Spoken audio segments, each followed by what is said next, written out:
Hey guys, AJ here, back with another one for you. Well, guys, yeah, I'm calling all of these random lives straight clown world, guys. There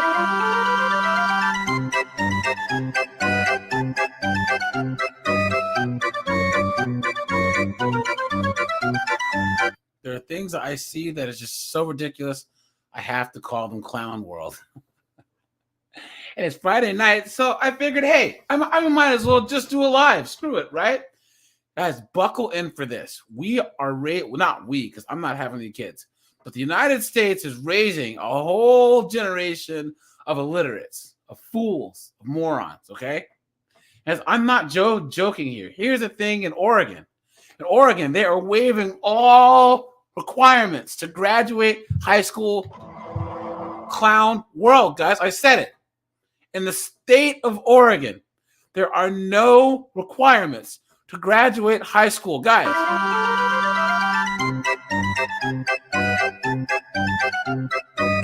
Clown worlds.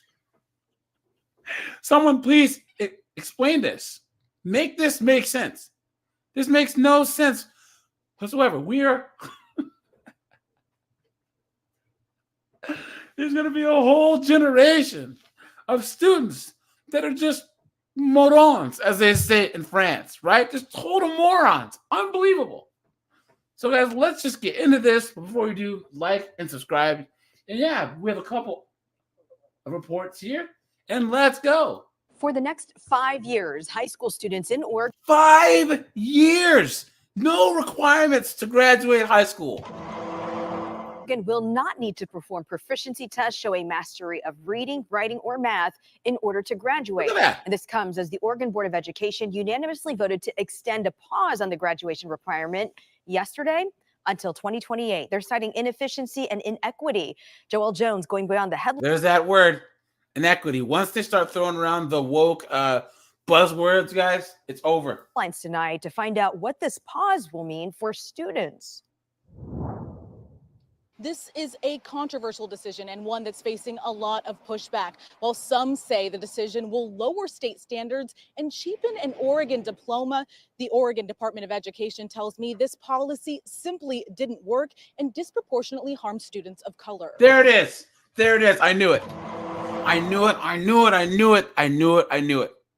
They said it would disproportionately harm students of color. I knew it. I'm gonna break out the race card, guys. There it is, guys.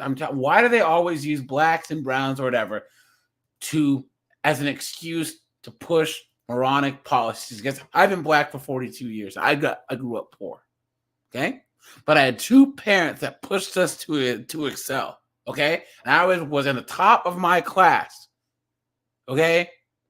Skin color has nothing to do with this at all. And yes, it will cheapen an Oregon diploma. Crazy.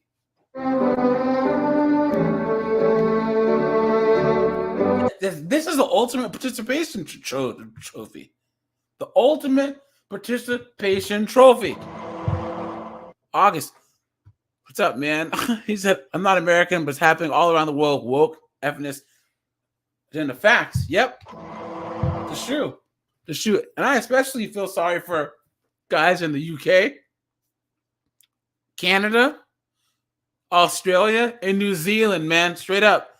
Those are the ethnicist, just straight up hellholes, man. For the next 5 years, high school students in Oregon will not be forced to take an assessment of essential skills, proving they've mastered math, reading, or writing. This comes as the Oregon Board of Education unanimously voted yesterday to extend a pause suspending the proficiency requirement in order to graduate. Designed to ensure students are prepared post-graduation, the policy was initially paused by Governor Kate Brown back in 2020 amid the pandemic. Of course. The governor is a woman. Guys, we all knew that. What we found is that it simply wasn't working.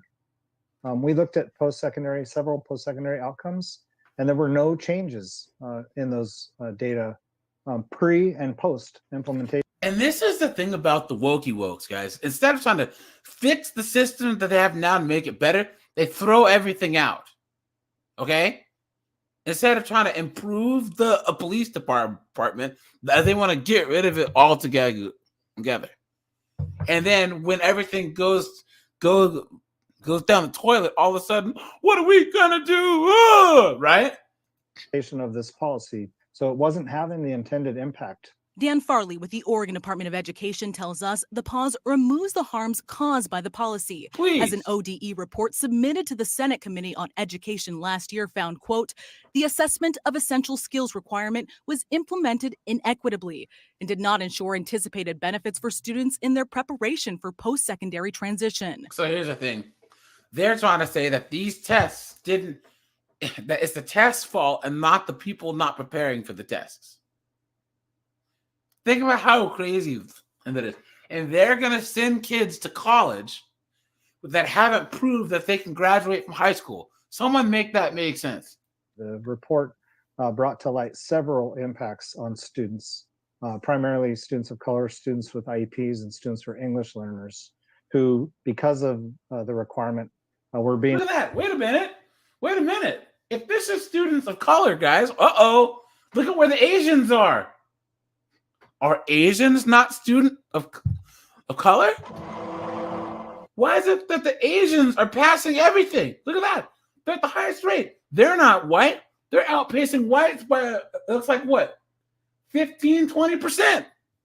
Funny how that works, right? And they're going to throw out the tests. And all that's doing is that's actually racist towards the Asian kids. Because now the Asian kids who are doing this much work to stay here aren't benefiting from being able to separate themselves based on merit. This chart right here, these knuckleheads have put this chart actually thinking that it's making their case, and it's not. They said that this testing to show that you can graduate from high school disproportionately affects students of color in a negative way, but the Asians are up here and they're not white. Am I wrong here? Absolute clown world, guys. And these knuckleheads are passing these laws. And what they're doing is they're making America dumber and dumber by the year. And we don't even need social media or the Kardashians or anything. We have these knuckleheads and all these school boards that are doing it for us.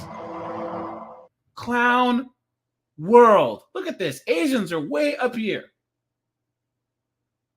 Excluded from learning opportunities at the high school level because they were working on trying to pass a test. But the pause continues to see pushback from community members who claim the decision could lower education standards in the state. You think? With former governor candidate Christine Drazen launching a campaign and garnering more than 1,400 public comments in opposition. Stating in part today, quote, it's disappointing that these unelected bureaucrats decided to ignore public comment and continue down a path that neglects their responsibility to help students meet high standards. Still. Because some students can't meet the standards. Let's just throw the standards out and give everyone a participation trophy. Clown world. State education leaders say despite the decision, most of Oregon's graduation requirements remain in place and are still as challenging as any other state. Our state assessments are still in place. Families and parents for students who take our grade 11 assessments are getting the same information that they ever got from their schools. All we have eliminated is a specific and inappropriate use of that assessment that wasn't doing what it was designed to do. Clown world. I did reach out to those opposing this decision, including Christine Drazen and others, for an interview, but did not immediately hear back. We're told that this pause will be extended through the 2027-2028. Until 2027, guys. So there's no requirement to graduate from high school. Here we go. The dumbing down of America and its predictable results. There you go. Our latest example comes from a New York Times op-ed lauding the SAT's relaxed standards.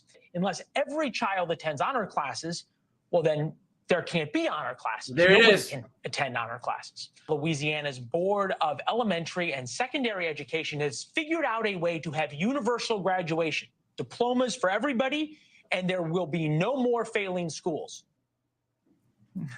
The dumbing down of America continues. That's just some of our reporting over the last few weeks on the lowering of standards in the name of equity. And Oregon does not want to be left behind.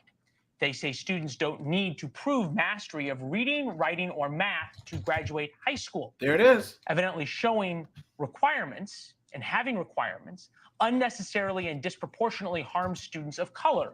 Thus, goodbye requirements. Here's the school board explaining their logic. The report brought to light several impacts on students, primarily students of color. And did you guys hear? He said that Louisiana now has universal high school graduation. So it doesn't matter how you do, you will graduate. Think about that. It doesn't matter what you do, what grades that you get, you will graduate. Absolute clown world. Students with IEPs and students who are English learners who, because of the requirement, were being excluded from learning opportunities at the high school level because they were working on trying to pass a test. So, of course, the school boards, the State Board of Education, the teachers, and the principals are the real winners in this plan. Their graduation rates go up, they get bonuses, on and on and on, because nobody fails. The poor minority kids now have a diploma and can't read. There it is. That doesn't do much good for them in the real world. That's true, guys. I read an article today about the graduation rate with HBCUs, historically black colleges, universities. And one of the reasons why the graduation rate for a lot of them is so low is that these black kids get out of these schools, they can't read. So then they go to college, like, hey, I'm in college. They can't read, so they drop out. Absolutely insane. And here's an article on this they was talking about. Critics blast attempt to lower Louisiana's high school graduation standards. Look at that. The Louisiana Board of Elementary is moving ahead with plans to create waivers for high school graduation requirements, as critics believe it will hurt students that need help the most. They will publish a proposed rule next month to allow students not meeting the current graduation standard to complete a project or portfolio that will be given by their teacher. If students receive a passing grade on that assignment, they would receive a diploma. So all they need to do is one project, and they will graduate from high school. Look at that. Look at that.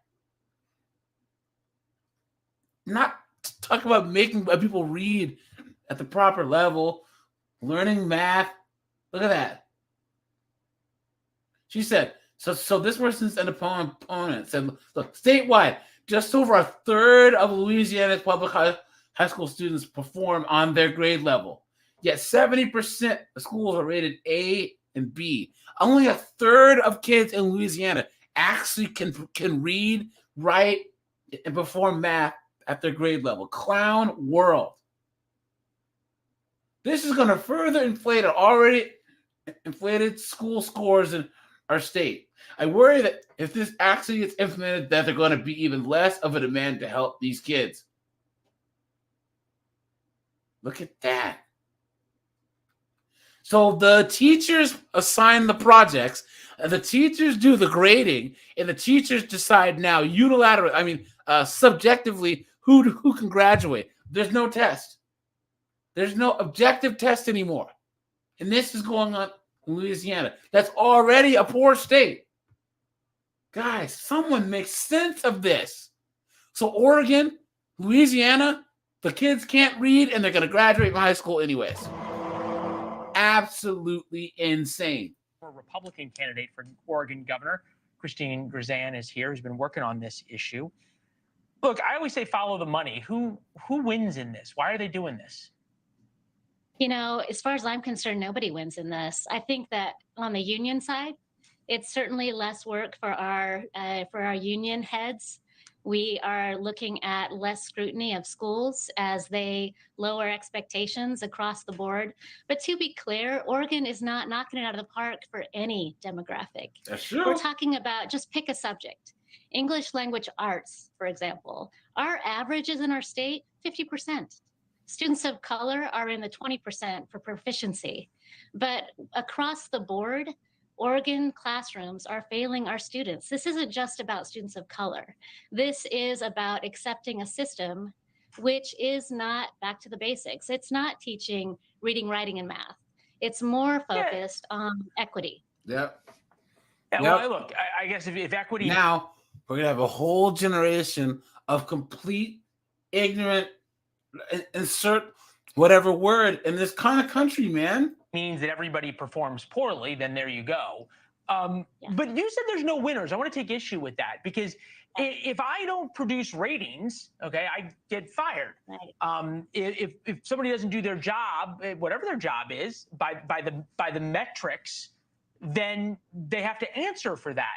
But if suddenly you take away all the standards in education, then the winners are the teachers, some of whom I'm sure are well-meaning, but the principals and the Board of Education and everybody else who no longer gets measured by graduation rates. They just say everybody's equal, I guess equally bad. This is what happens when the wokey wokes invade everything. They try and get rid of all the standards, guys. All the standards. And then they do win. So we have in Oregon, we had the longest COVID shutdowns for our schools in the nation. And so what that reflects is that our teachers' unions themselves are in charge in our state. Our teachers' unions told our governor what to do. Our teachers' unions are the ones that are dictating what happens in our classrooms right now.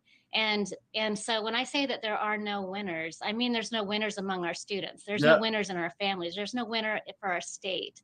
But there's no doubt that our teachers' unions in particular wield a lot of power in our state.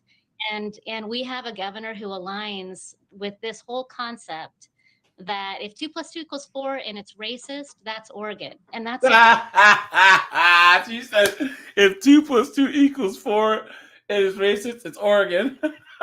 broken system. And we're certainly not going to see recovery at the level of the executive branch. So I would hope that we would have. We have a Board of Education that voted in lockstep to abandon our kids when it came to this decision once more. Imagine that your kid is in middle school and you're like, hey, you're going to high school, and then in 4 years we're gonna have a graduation party, and then they don't even have to. Your kid can't read. They can't do algebra. They've never read any of the classics. You know what I'm saying? Death Proof. What's up, man? Good to see you. I'm just talking about how they're just raising a whole generation of morons around here, man. Yeah, soft bigotry of low expectations. That's true. Yep. Continues. And the teachers union wants more money for it. They said they can solve it with that. Hey, it's good to see you. Thank you. I know you fought a hard race. And that's what's important is people being willing to talk about these issues. We'll talk soon. Thank you. Thanks for watching. Go to newsnationnow.com. I haven't left more articles. And then what we're going to do is we're going to switch. We're going to switch. You feel high school speeds here and check out Baltimore, because guys, Baltimore is real bad. Students need to graduate. Progress has been great, but it's not sufficient. Dan Farley, the director of assessment with the Oregon Department of Education, says they know some of the barriers to graduation include poverty, housing instability, and student mobility, which is when a student switches schools. So those are the kinds of things that we're really interested in identifying as problems. Oh, wait, hold on. This isn't, here it is.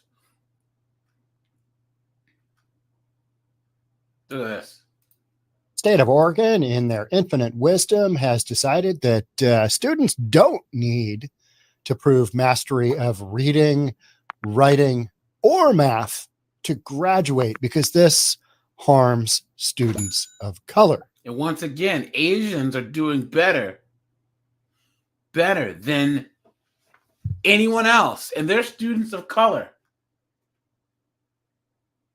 Hold on. Where's another one?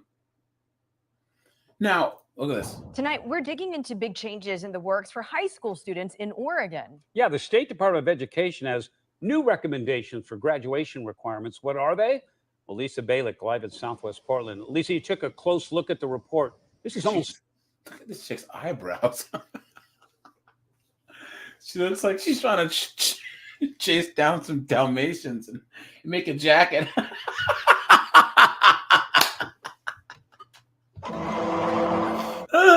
200 pages? Look at this, guys. Look.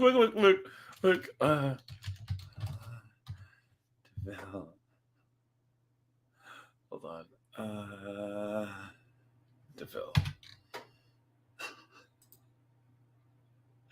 Hold on. No.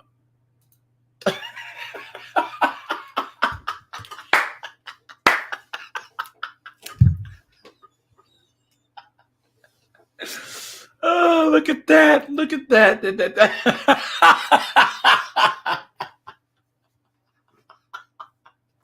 Fuck you guys. I'm so sorry. Oh, God. Look at that.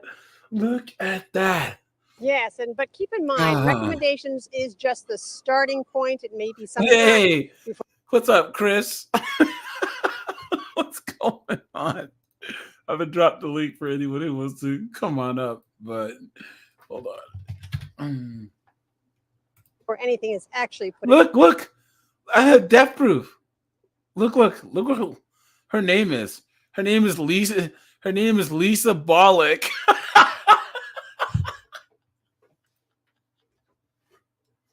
Look at that, man. They put in place.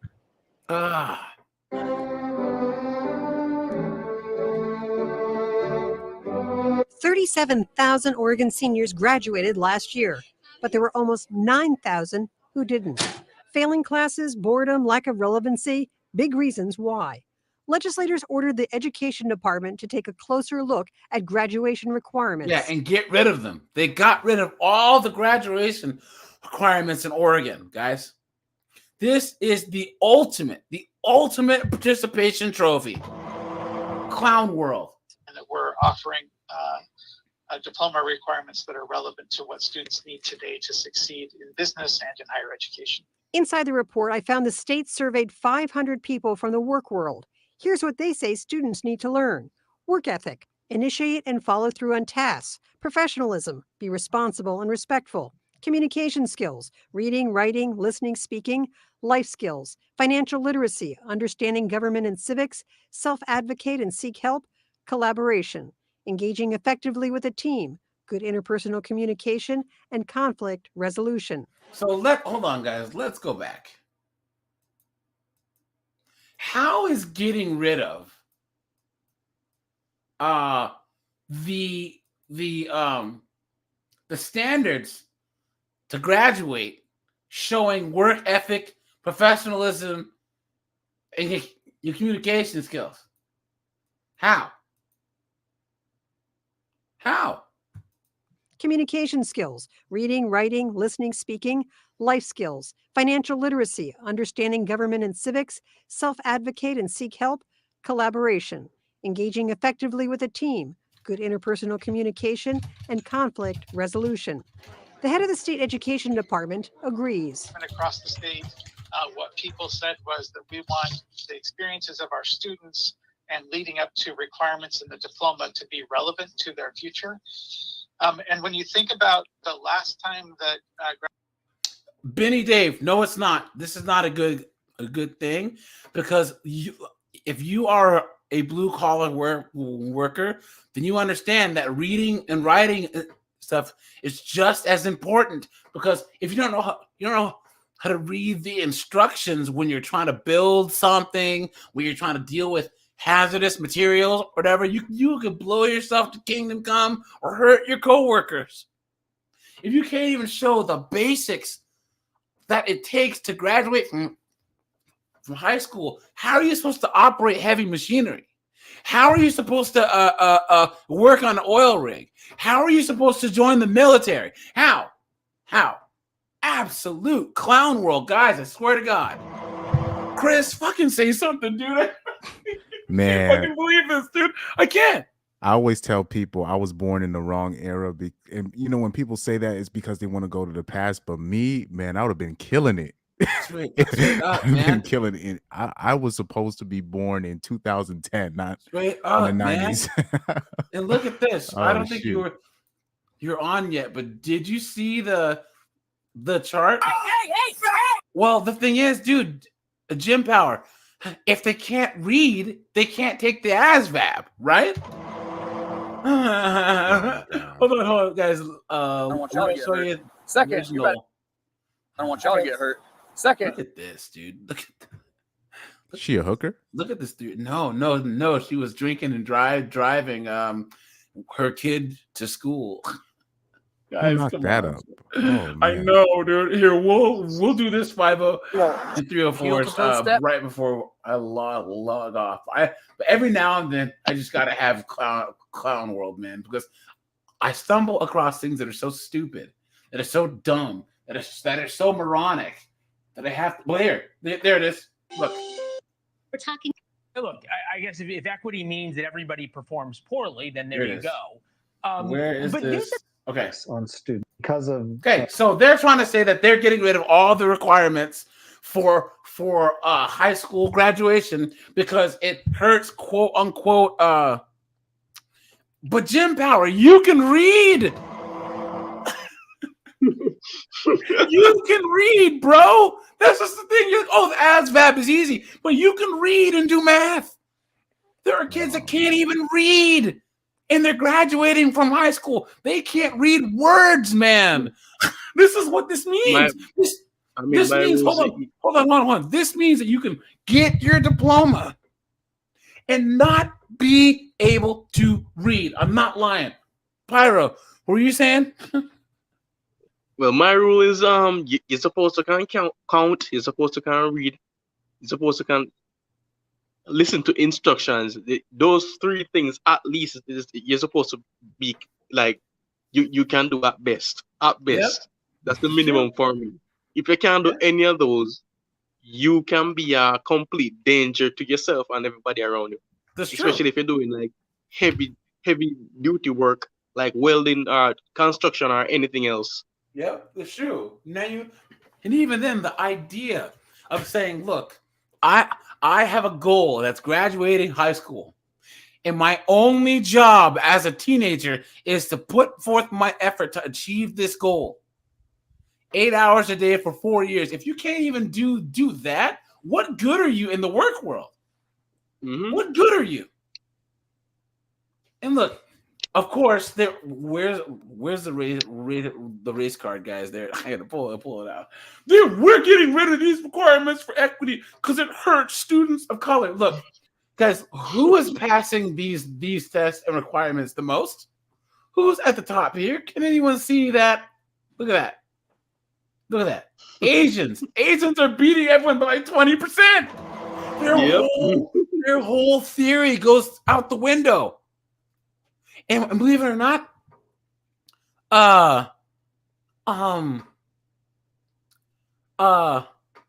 this is gonna hurt the Asians because they still have a culture of working twice as hard as everyone else, and now they're gonna be relegated to being down here with the rest of these knuckleheads. How are you? If they were saying that they feared that it's gonna make an Oregon's diploma less worthwhile, and it is. So you have an Asian kid who should be getting a 4.0 and all this other stuff, and they're not going to get the credit because they've waived all the requirements. It'd be like saying, okay, we're going to all run this race, and then whoever finishes first, okay, you finish first, but you all finish at the same time. Like, what's the point of running the race then? Why even call it a race? Rogue, Asians do well because on average they study, I think it was like 7 to 10 hours more a week. They study math and everything else more than everyone else. They have a culture. Asians and Nigerians, and I believe it's like Cameroonians or Senegalese. But But there's Africans and Asians out earn white people at this point. I think it's the Nigerians and Asians out earn whites at this point. Was it 10% or is it 15% of MIT students are Nigerian immigrants? And yes, Tech, they did sue. They sued Harvard, they sued Yale, they sued Stanford because they were not letting Asians in because they were doing too well. So imagine, guys. Let's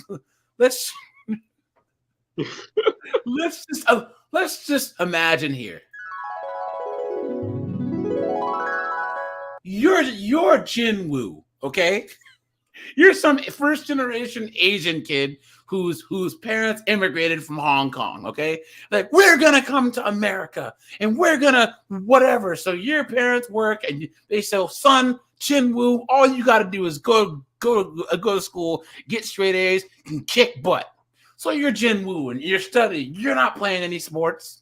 You're not chasing any chicks. You are studying. You're doing marching band and symphony and volunteering and getting straight A's. You're advanced placement calculus and advanced placement physics, and you have a 4.35 GPA. You get a 1590 out of 1600 on the SATs.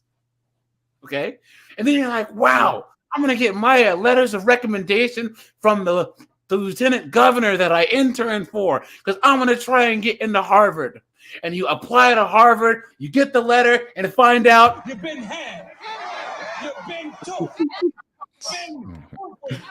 bamboozled, led astray, run amok.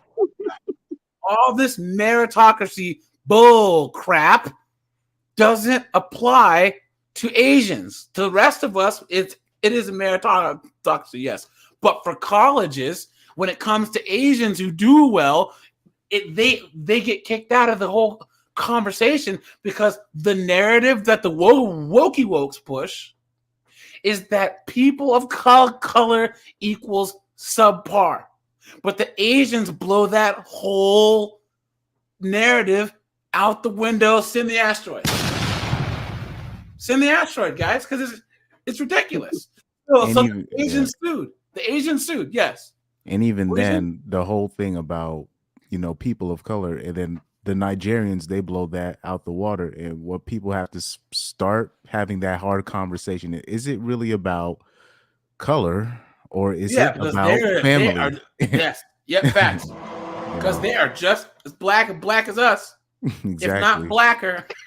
You know what I'm saying? I know some dark Nigerian dudes, but here's the thing. If that's the case, then it shouldn't be that people from the islands, Jamaicans, Trinidad, and then Africans shouldn't be able to move here and excel. What are you saying, Chris? Sorry. But that's basically what I was gonna say. You have these you have Jamaicans coming through, Haitians coming through, and they come in, do well, if not better than the people that lived here on the education on the education route. So we have to start having a different conversation. It's not about color. Hey, Chris, you guys know what else is crazy? They go to all the same schools, all the same all black schools too. Funny how none of the rest of the black kids can read, but then you got the Nigerian kids and Jamaican kids are all getting straight A's and going on to college. Funny how that works. And what's even crazier, guys? Oh, well, Chris, his neighborhood is a historically black neighborhood, and there's nothing but a food desert, so that's why everyone's overweight. But then the Jamaicans and the Africans live in the same area, the same food deserts, and do you see them be overweight? No. No, it's about culture. Yeah. It's about culture. And until American blacks like me and Chris can actually have a conversation, like the people, well, Chris and I were successful, but in general, our community, until we can actually look and say at one point in time in the 1910s, 20s, 30s, 40s, 50s, 60s, we're blacks, we're doing very well. We had less access to wealth, but we were building up fast. We were building these institutions. We had all these big businesses and everything else. We have regressed, and we can't even have the conversation about education or anything. Or you're a racist. Clown World. Electron, what's up, dude? Guys, I have to pause here. Electron Zap has been following this channel forever, though, dude. Okay, like he's been commenting forever. Electron, if you can, hold on, guys, go and check out his channel, man. He has a very, very, very cool channel. Let me see if you can drop that in the chat that I can drop it as an actual link. And yeah, check out his channel. And thanks for your support, man. I appreciate that. I really, really, really do. So, Death Proof. I don't believe in this white. I hope you were being sarcastic, dude. He's being sarcastic. All right. Okay. Good. No, because but we can expand on that. You know, it's in 2023. It's not about race. People have to understand. Family is the foundation of it all, and it's actually more about class than anything else. Yeah, you know. I remember I recently did I was at a foundation in Hartford, and do you know the historically black baseball player Josh Gibson? Do you know who that is? He's one of the Negro Leagues, probably the best Negro League baseball player of all time. So his great grandson had like a thing, and one of the black women in there, because it was a black event, and she was basically trying to grill him in terms of why aren't they trying to help black kids go into baseball? Why there's no black kids in baseball? And Josh Gibson's grandson, he was trying to hold back because she was kind of being a little bit frantic about the questions, and then he finally dropped the hammer. He was just like, well, back in the days, the kids that grew up with a father and a mom ended up doing ended up putting their kids in an option where they played baseball. But when you see in single mother raised homes that black kids end up just doing only football or basketball, that's it, because that's all they know. But the kids that all were raised with a father or just a father alone, they not only did football and basketball, they also did baseball, they also did lacrosse. So they showed all of that. And where do you see the decline of black players in the MLB? Exactly. To the 70s. Facts. You know, we have no Daryl Strawberries or King Griffey Juniors anymore. Nope. It's everything is honestly. It's a good thing because you don't have to hold on, Will, what's going on, buddy? How are you? Why is it anytime foolishness is here, Will just now I saw this stream, I was like, oh, we're talking about illiterates. Okay. I was like, I got a lot of stuff to say about the dummies out there, you know, the math is racist, California is reducing graduating standards. You know, anybody can graduate. They've extended the pandemic era, like retards practically graduate. So Louisiana passed one where they have a universal graduation now, where everyone just graduates. Oregon did it too, right? And like here is now Baltimore City is the worst. Okay, these schools I don't even know how they get any funding. You're better off homeschooling, and this is why I am for school choice, right? If I live in a neighborhood and I'm successful, I should be able to determine where my kids go to school. But apparently, I mean, people think that's racist, right? Well, hold on, here we go. School students far behind in their education. Tonight, one woman shares her story. She says she graduated high school without learning how to read. Sorry.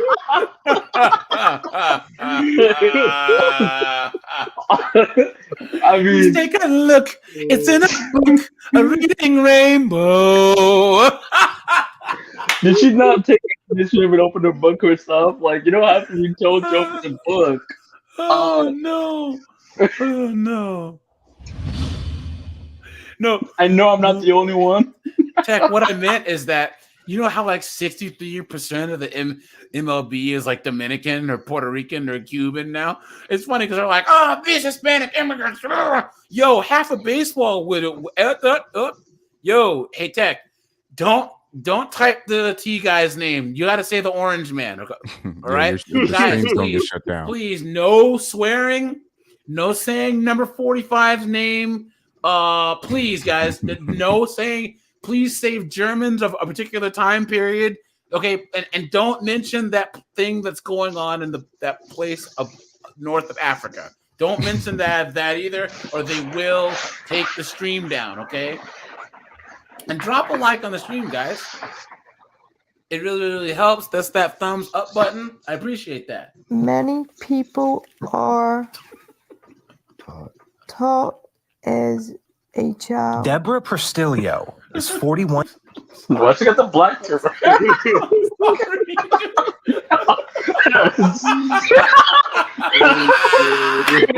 I know who great grandparents are rolling their grave, man.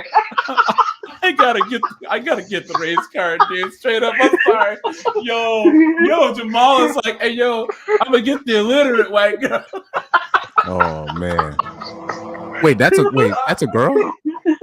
Sadly, yeah. Oh, you didn't hear her voice. Oh no. Hold on, guys. Guys, hold on. YouTube, I am black, and everyone on this panel is black, so don't take the stream down, okay? 1 years old. A 1999 graduate of Patterson High School. Give him who 23 years later has still made struggles to read. It's hilarious. Wait, can you pause it? Yeah. You guys are I didn't know. I couldn't tell what that was, but yeah, you guys are right. That's he's I need to type that for sure. Yo, look at what Electron Zach put, dude. He said, yo, look, we all know what that is, guys. Look at that. No way.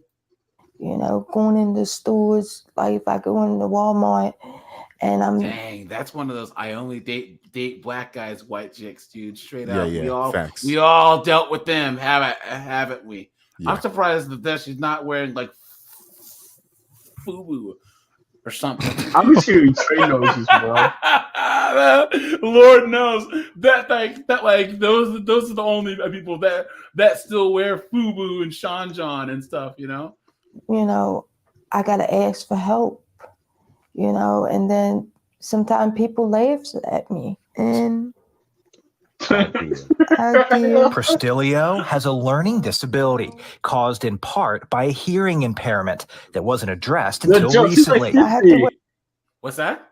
She's 50 now. No, she graduated in 1999. No, she's 41, dude. I graduated in 1999. You know. My bad. I ain't saying that over.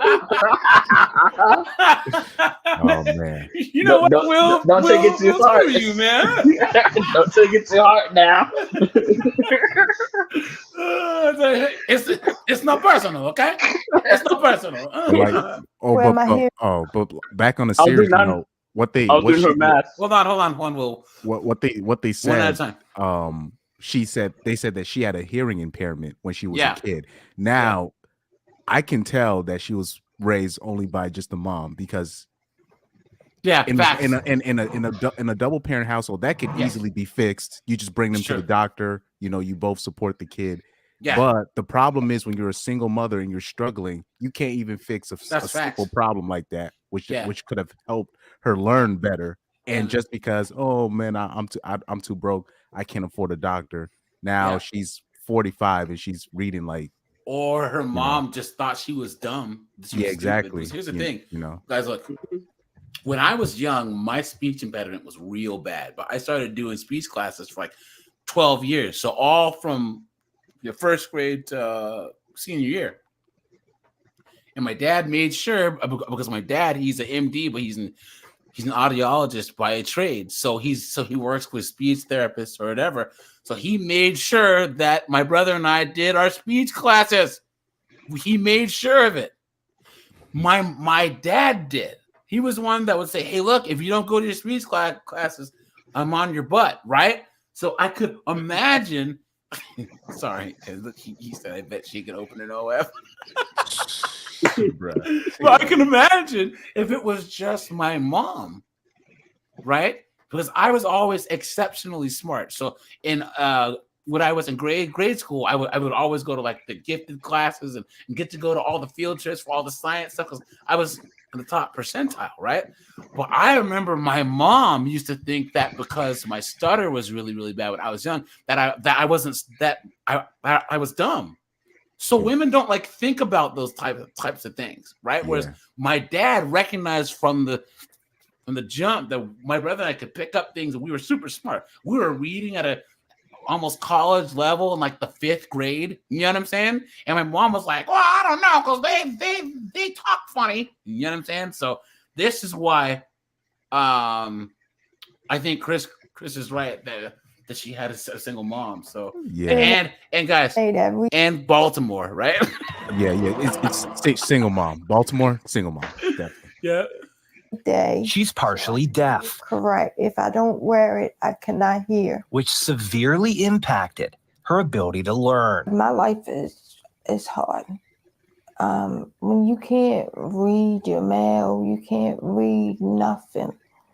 It's hard. This is from her health insurance. It's not a bill. Prostilio attended Baltimore City Public Schools for 12 years. She said she was given an IEP, or Individualized Education Program, designed for students with learning disabilities. With an IEP, she should have been given extra help, tutoring, specialized lessons. Instead, she says she was given the answers. Some teachers would give me, like if we take a test, they would give me the paper so I can write the answers down so I wouldn't fail the class. And I'm like, well, that's not teaching me. That's just helping me cheat. According to her high school transcript, Prostilio got a 7. What are you saying? The problem with these schools is that if even a small percentage of the students start failing, the teacher looks bad, and so they get on the chopping block. And then they know that these parents don't have, these kids don't have any parents at home. And so the teacher probably reached out to the mom. The mom was just like, whatever, I work 50 hours, blah, blah, blah, blah, blah, blah. And so the teacher had to do it to get out of the class so she doesn't lose her job. Well, and that's in my opinion, the number one problem with schools is that in the late 80s, early 90s, women started taking over schools. Because remember, back in the 60s and the 70s and the 80s, most teachers were male. And all students were doing well of every race, even predominantly black schools. There's mostly male teachers. You had like the home ec teacher was a woman, or maybe the art teacher was a woman, but all the rest were all males. So they held students accountable, and now all the men are out of the schools, and all the other, come on, most of the male teachers now, come on, dude, we all know. we all know what side of the team that they play for, right? So, but that's the reason why. So, hold on, guys, let's switch gears here, because this is the thing here. 23 Baltimore schools have 0 students proficient in math. 0. Clown World. That's crazy. And people get mad at me for going hard on the teachers. What the hell is going on? Yep. 0? They couldn't guys. get lucky one time with a oh my God. Unbelievable. That's crazy. This is are you saying that holding teachers accountable for teaching students? Is that what you're trying to say? How dare you? Man. Are you trying to say that we should hold black students to the same standards as everyone else? How dare you? Are you trying to say that a single mom can't raise a successful kids? How dare Hell you? no. No. Sorry. Augusto, you are correct, man. You are correct. Hold on. Here's a news story. Hold on. Baltimore City is facing a devastating reality as the latest round of state test scores are released. Our Project Baltimore team analyzed the results, and as Chris Papps reports, there's a shocking number of city schools where not a single student is doing math at grade level. I see the brightness of Baltimore kids. It's now been more than a year. We're not living up to our potential. Since Giovanni Patterson made national headlines by suing Baltimore City schools for failing to properly educate generations of students. We, the taxpayer, are funding our own demise. Patterson was born here. He has seen. Now watch. Everyone's gonna be like, "Man, you a sellout, man. You coon. How you talking about all these black schools and these man? What you doing, man?" You know what I mean? Hey, Jay. What's that? Baltimore voted for not the orange man by 90%. That's a great point. A lot of the stuff we complain about, they literally voted this in. So I'm gonna go in one day on the sad state of Baltimore PD and how they've had the feds overseeing their PD for like the last 7 years because it's so bad there. You know what I'm saying? It's crazy. Firsthand. But what Project Baltimore just told him at first rendered him speechless. My immediate reaction is take your kids out of these schools. Facts. There it is. There it is, guys. There it is. There it is. There it is. Give this guy a round of applause. Take your kids out of Baltimore. That's what you should have said. Yeah. You know what? Give Will a round of applause.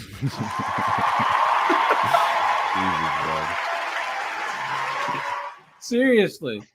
Razor says that's why he's gonna have kids in Japan.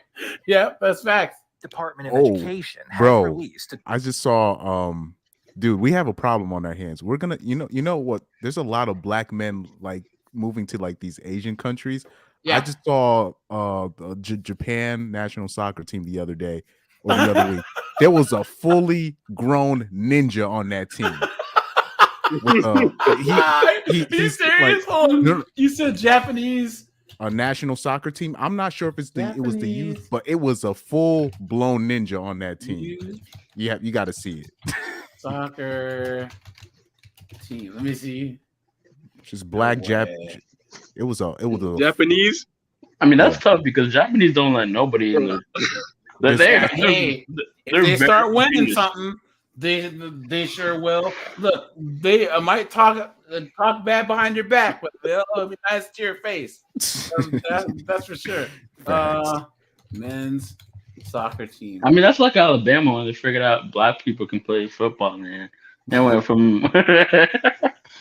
But also, we're losing we're going to be losing our best athletes in the next 20 years because they're going to be moving to Japan, Thailand, Philippines, these countries, Korea, South Korea. So yeah, Jim Bauer. There's a whole bunch of black dudes playing soccer. Mbappe is black. Pele was black. There's tons of Brazil, the France national team. The entire French national team. What was it? French World Cup team. Yeah, they won the World Cup in 2018. Look at that. Won it. I see a lot of darkness there. Look at that. Look at that, man. Yeah. And then some of these French people still had the nerve to be saying crazy stuff, harassing stuff on the internet. It's like, dude, you guys won the World Cup because of these guys. You know what I mean? I mean, a lot of these men, thankfully, they're from Africa and they have two-parent homes. Like Pogba, even in America, Giannis is the best, and he credits every time why he's the best basketball player is because his dad. Steph Curry says it too. Yeah, about his dad. And so you see right now the best player and the previous best player are the best players is because of their dad, and even in soccer. But you remember what Coach Prime said, right? Coach Prime said, "Look, when you look for a quarterback, there's certain things you got to look for." He said he has to be a a B+ or A student, he has to have 2 parents. Okay, he has to show leadership skills, probably Boy Scouts, blah, blah, blah.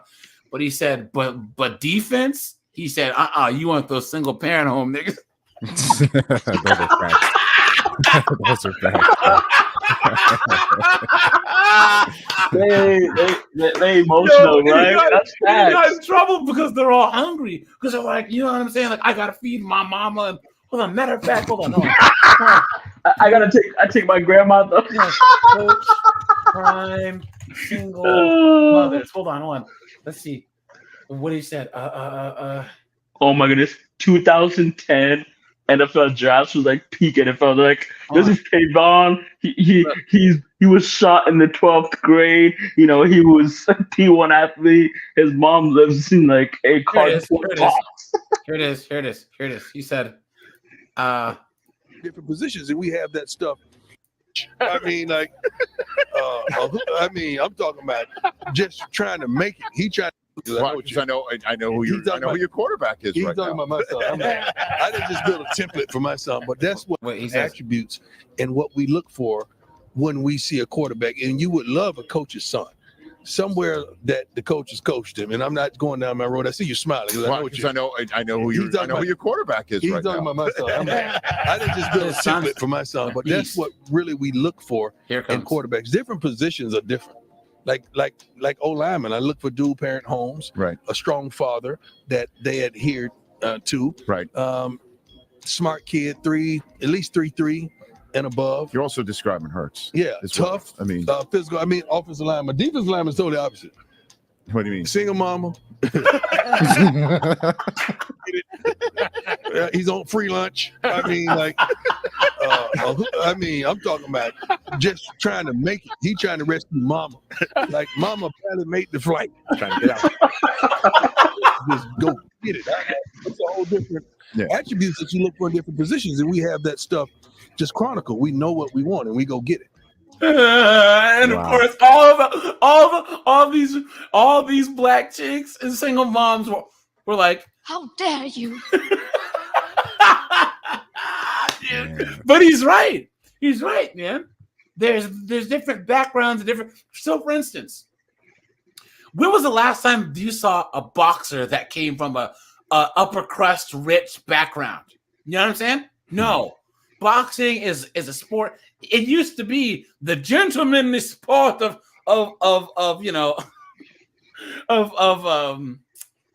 pugilism. You know what I mean? But then what happened was all these poor Asians, Hispanics, not Asians. Asians, Hispanics, blacks, Eastern Europeans.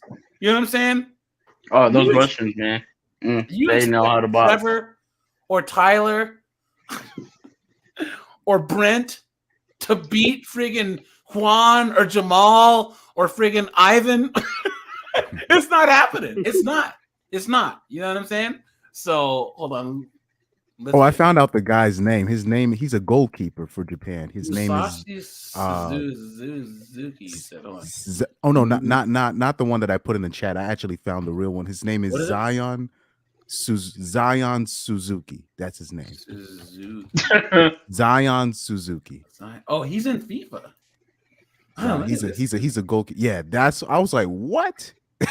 So he's half Japanese though. Yeah. So we have a problem on our hands, guys. So.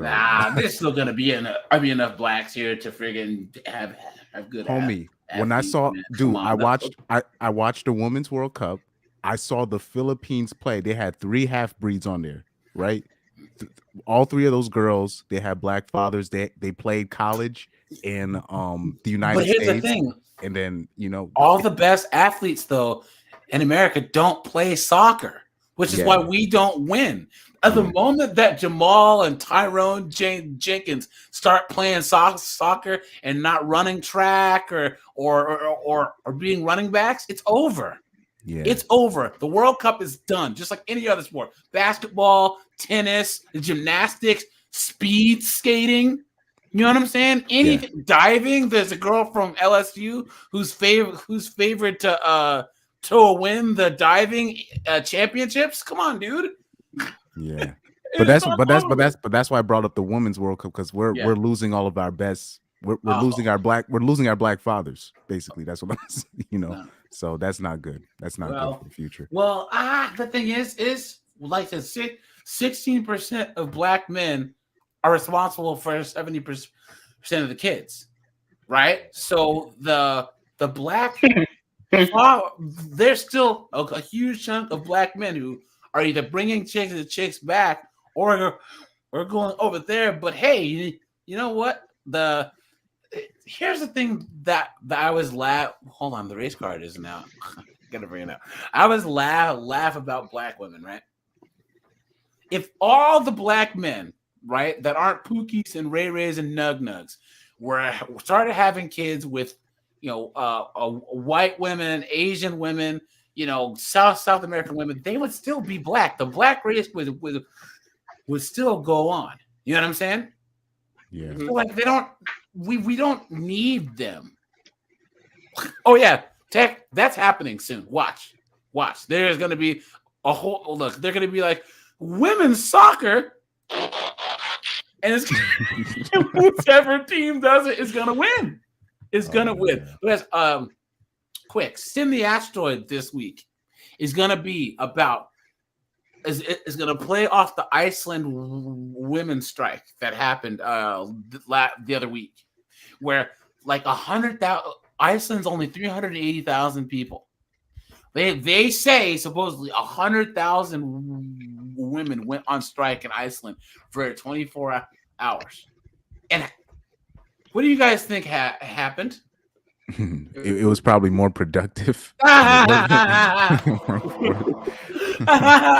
Imagine all those men having not to do with HR that day, man. Society ran just fine. And I did a video on this earlier today. All they did is prove that nobody needs them. And this is like, let's just say that the numbers true. Over a third of the population didn't work, but the lights were on, the taxis and the buses and the plumbing and everything kept going. You know what I'm saying? And Iceland was voted the most gender equal country on the planet 14 years in a row. What happened to Sweden? Not happy, huh? What happened to Sweden? Did they fall off on the? No, Sweden's in the top feminism? 4. Oh, okay. Top 4. But whoever you are in the comments that said, so sandwiches didn't get made for 24 hours, bro. That's the funniest fucking thing I've ever heard in my entire life, dude. Dude, you get a round of applause. The guys had to go to a restaurant to get like a steak or something made by a meal chef.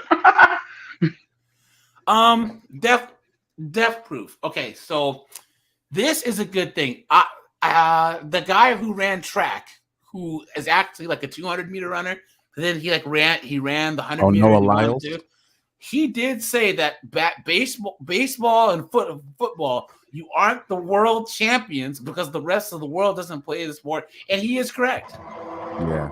I don't know why he caught so much slack. He was completely right about that. Because Americans are morons. Yeah, that's true. Yeah.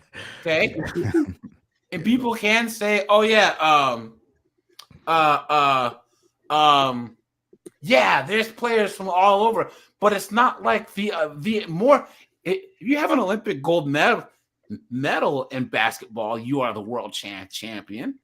That makes sense. If you are the Olympic medalist in baseball, yes. But oftentimes we got beat by Cuba and Puerto Rico. So what's the point?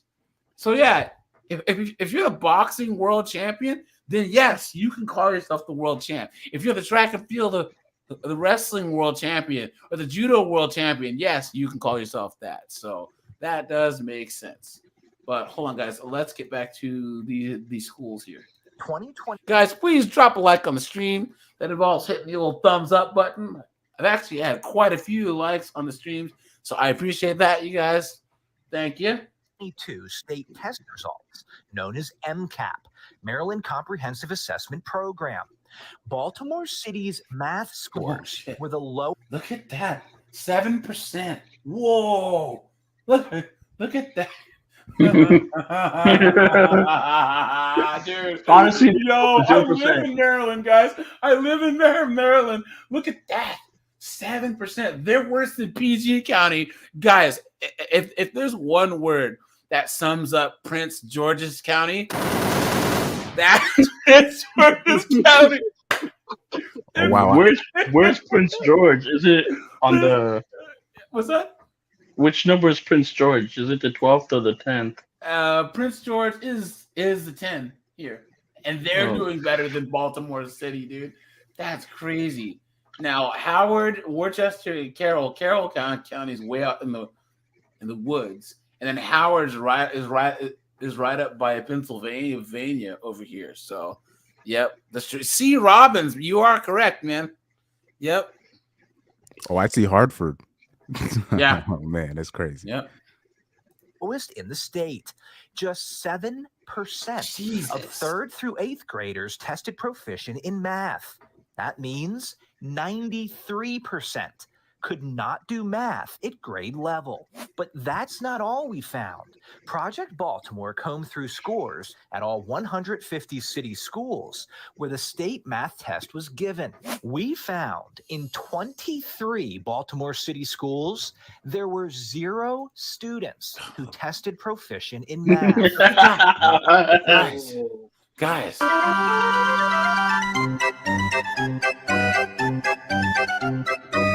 Clown World. You cannot tell me this is not a decline, man. This is a decline of America right here. What do you think that the majority?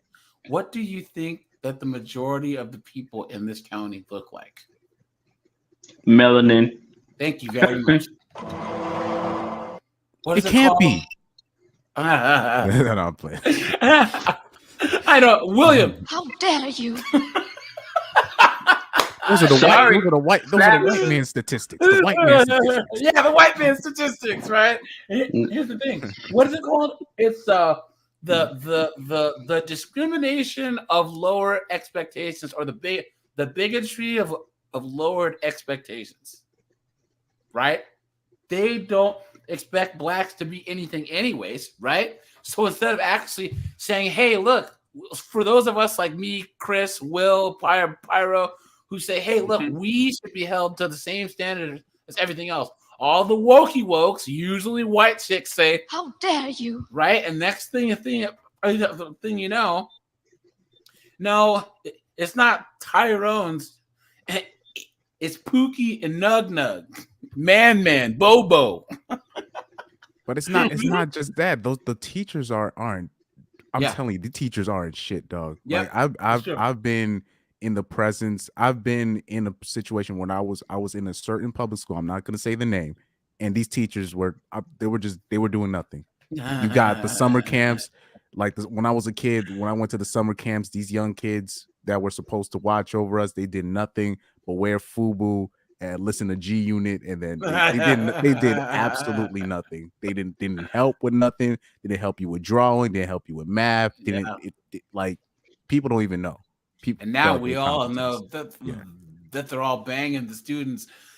McKindy, man, what's up, man? He said, women want more for doing nothing. True. And these teachers are actually asking for more money. Clown World. Facts. Oh, man. Portland. Clown World. That's true. Portland is on a strike. They're like, we get paid 90 grand or 80 grand, but we want 100 grand because cost of living is up. I'm like, you do realize like you're the reason why it's up, right? Yeah, they get paid almost 20% more than the average salary in Portland. It's just theft. Portland teacher salary. Let's see. The theft in Portland is disgusting.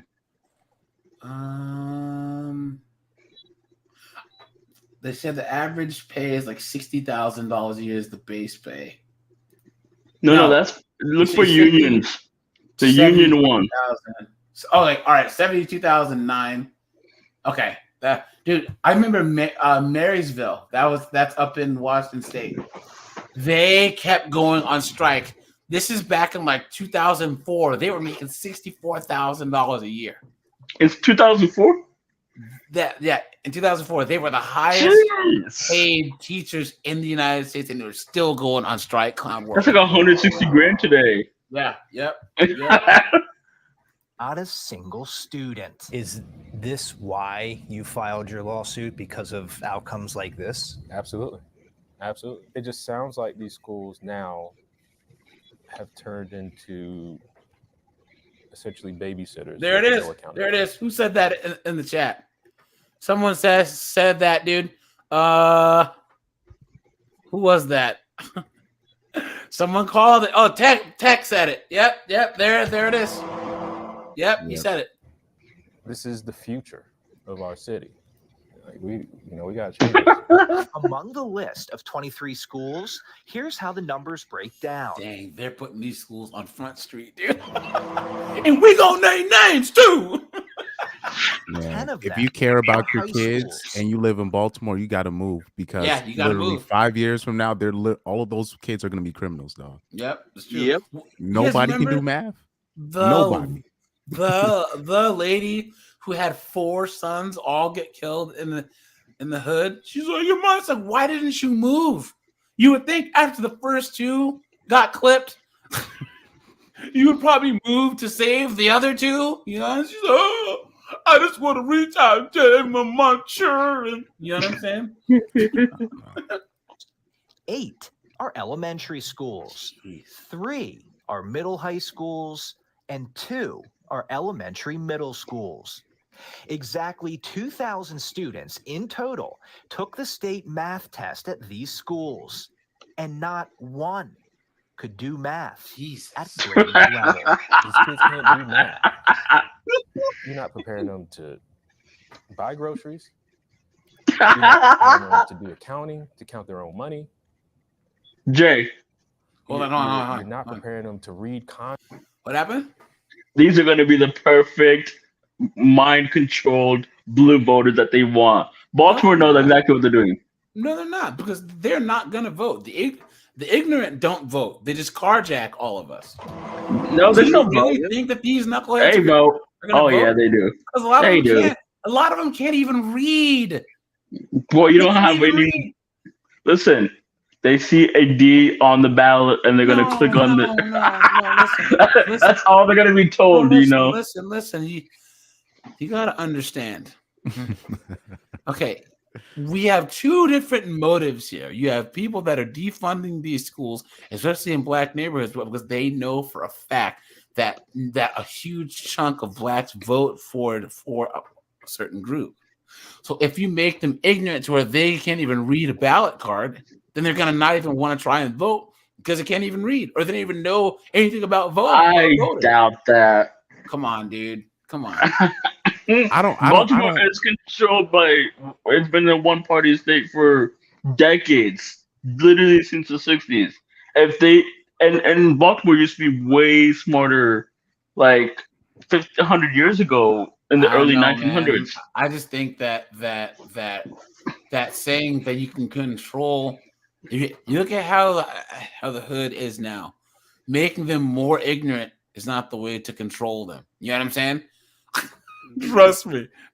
There, because you see all these takeovers and all this foolishness now. Do you really think that that these young knuckleheads that are out there, drifting cars and smashing into each other are gonna vote? You know what But I'm saying? they don't have any way to think for themselves. So whatever the one-party state is in that state tells them, like, this is the enemy. You can't read because the mysterious white man. They'll vote. Trust me. I've seen these like people, idiots. They vote. They're out there. Right. It's not just I just say that we dude, anti-orange man. It galvanized a whole bunch of people. But Gen Z now, millennials fine, but Gen Z and Gen might vote, but Gen A, these 17-year-olds, you really think that they give a damn? Come on, dude. I mean, look at all these knuckleheads on TikTok and stuff. I mean, do you really think that they even care? I mean, they love the baby, They love that. So I mean, it gets them going. So I mean, I guess the women vote. I guess I don't have any faith in and like 18-year-olds these days. Trust me. Oh yeah, no. I know. We made the largest investment in public education by any governor in our state's history. Governor Wes Moore last week, in his first State of the State address, made his feelings about public Look at that education room. clear. Look at that room. We can no longer separate our vision for economic prosperity from the duty to make Maryland's public schools. There it is. There it is. If they make a voting app. That probably will work, man. Coming soon. I mean, they've done that in some states with. Look at this. Look at this, guys. Look at this. Hold on. Look at look at this. Tonight, another scandal hits Baltimore City Public Schools. A student misses the first 140 days of school, and that is not the worst part. As Project Baltimore's Chris Papps explains, that student was marked as present in passing classes.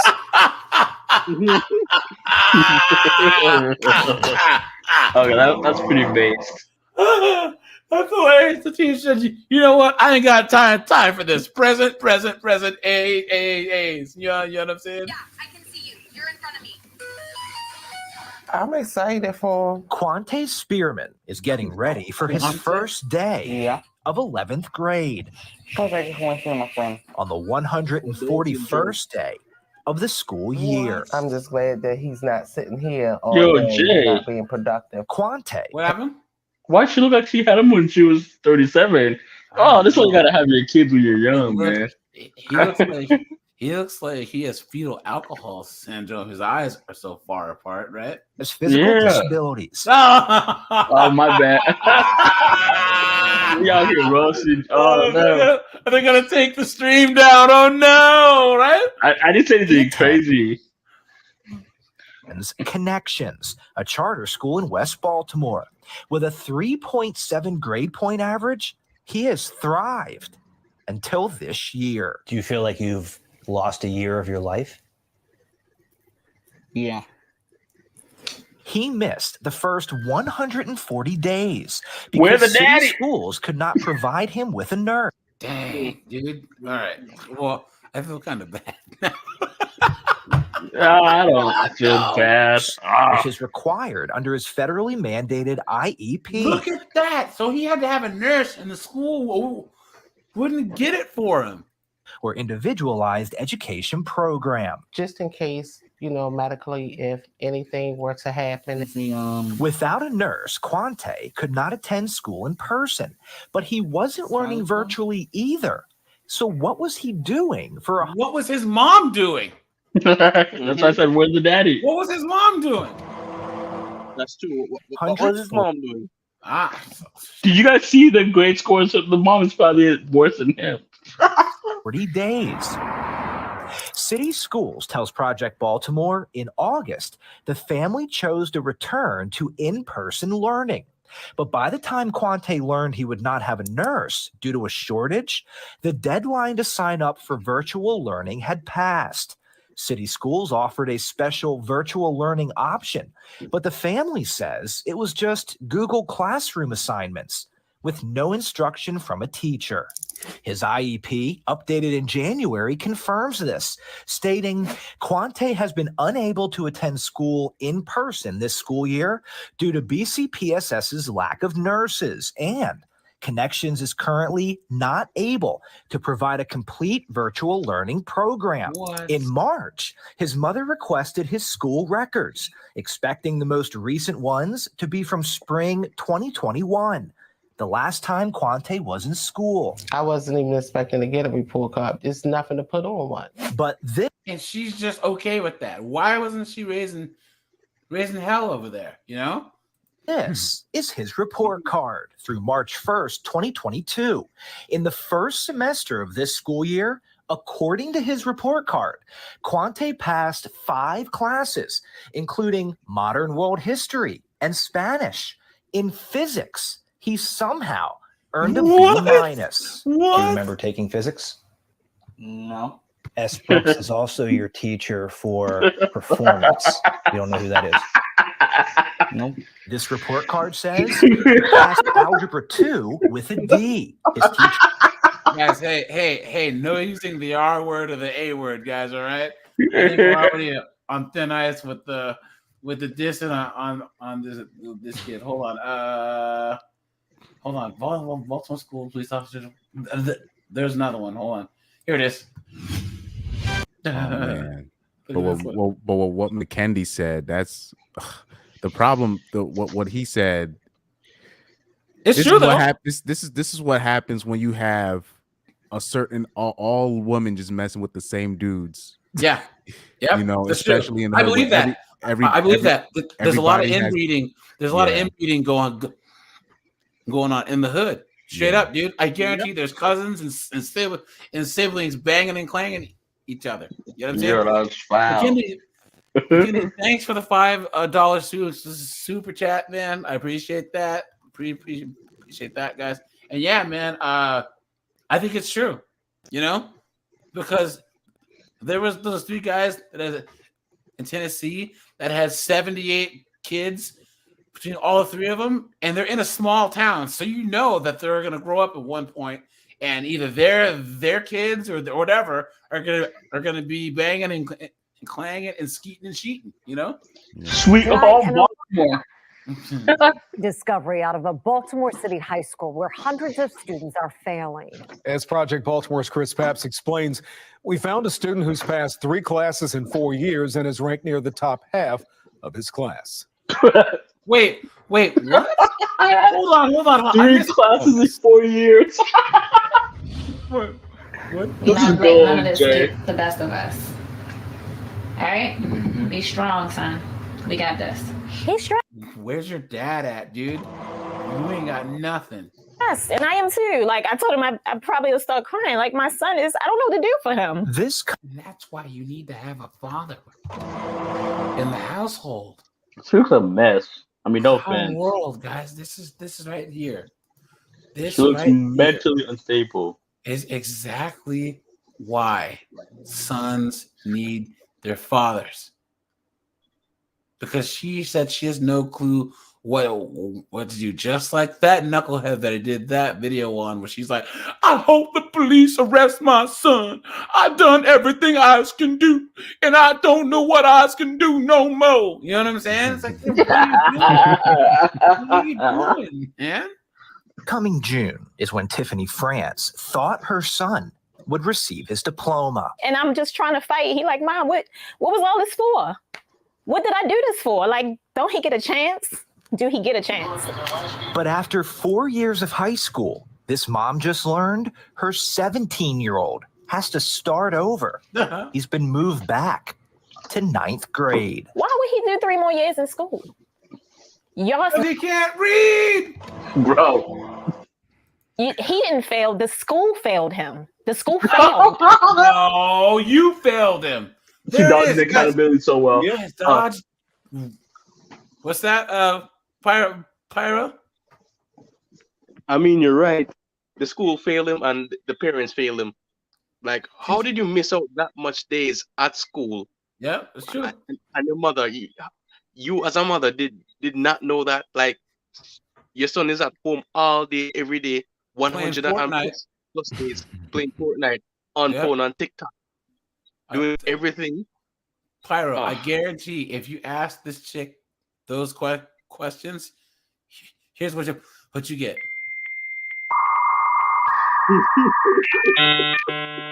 Does not compute, guys.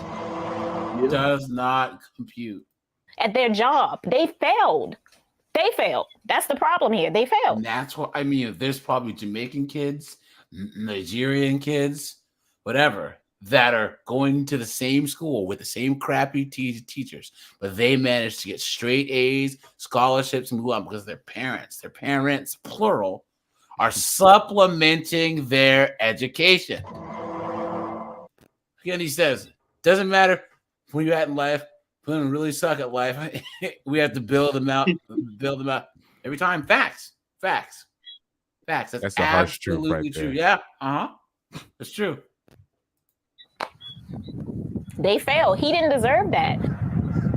France's son attends Augusta Fells Savage Institute of Visual Arts in West Baltimore. His transcripts show in 4 years, he has passed just 3 classes. What? What, dude? How do you fail PE, dude? Ninja. Yo, all you had to do is show up. Literally, all you have to do is show up, dog. Show up on bare minimum participation. Like run the mile, do your pull-ups, do the exercise, the games. You know, that bowling one week. You know, all the physical activities. It's like, they don't even make you climb that stupid rope anymore. They don't even do we don't even do dodgeball. You don't even got to do none of that no more. Wow. What? How do you fail? Did you guys do the pacer test? I remember the pacer test. No, dude. In my gym class in high school, bruh. I think that was middle school, probably. No, even middle school I had to do the pacer test. But high school, high school was nothing. We did nothing in that gym class. A D- in English. Negro, you speak English. What are you doing? What? I mean, it's different from speaking and actually knowing how. I know. There's like people who will major in English in college. You already speak English. What are you doing? Earning 2.5 credits, which places him in 9th grade. But France says she didn't know that until February. CLOWNWORld. Clown. 4 years. Guys. The lie detector determined that was a lie. Dude, she's capping. Cap. How do you not know that your kid is failing? My grades at my private school were online, and my dad would check them every week. Oh, wait, hold on. Assignment. Hold on. William, what's the first thing that you just said? I said my grades were online, and my dad would check them every week. No, wait. Okay, after grades, what did you just say? The private school? No, your dad, you goof. Oh, my God. There you go, dude. There you go.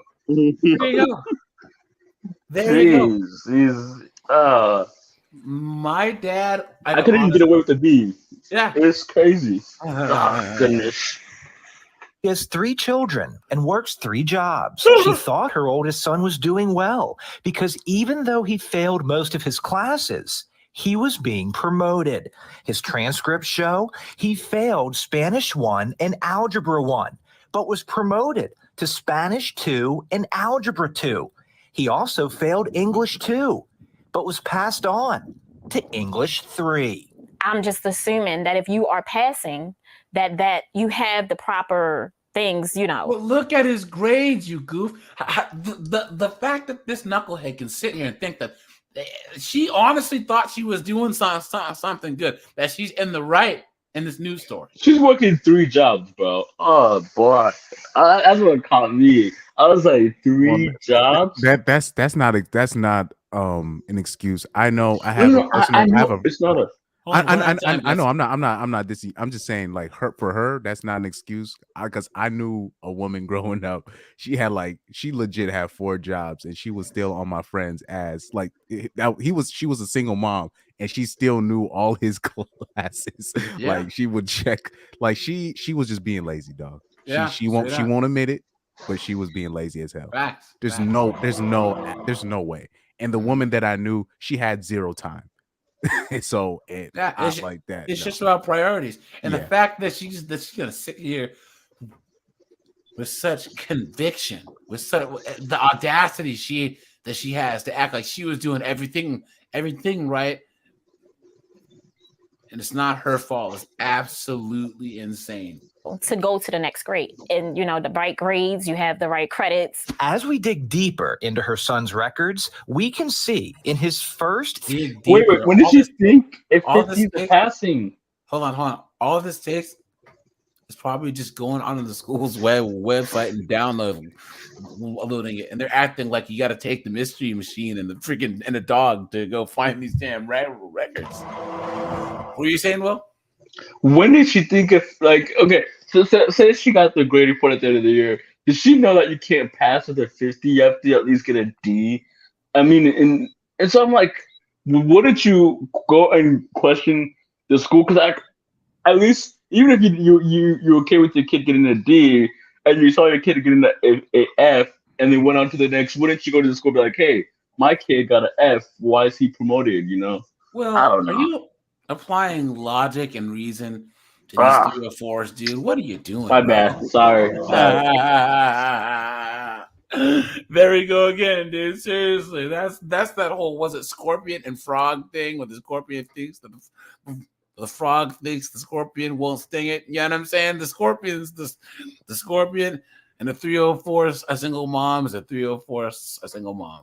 3 years at Augusta Fells, he failed 22 classes and was late or absent 272 times. But in those 3 years, only one teacher requested a parent conference, which France says never happened. No one from the school told this mother her son was failing. That doesn't matter. It doesn't. You are supposed to take it upon yourself. The school's not raising your children. You are. I never knew my kid was failing.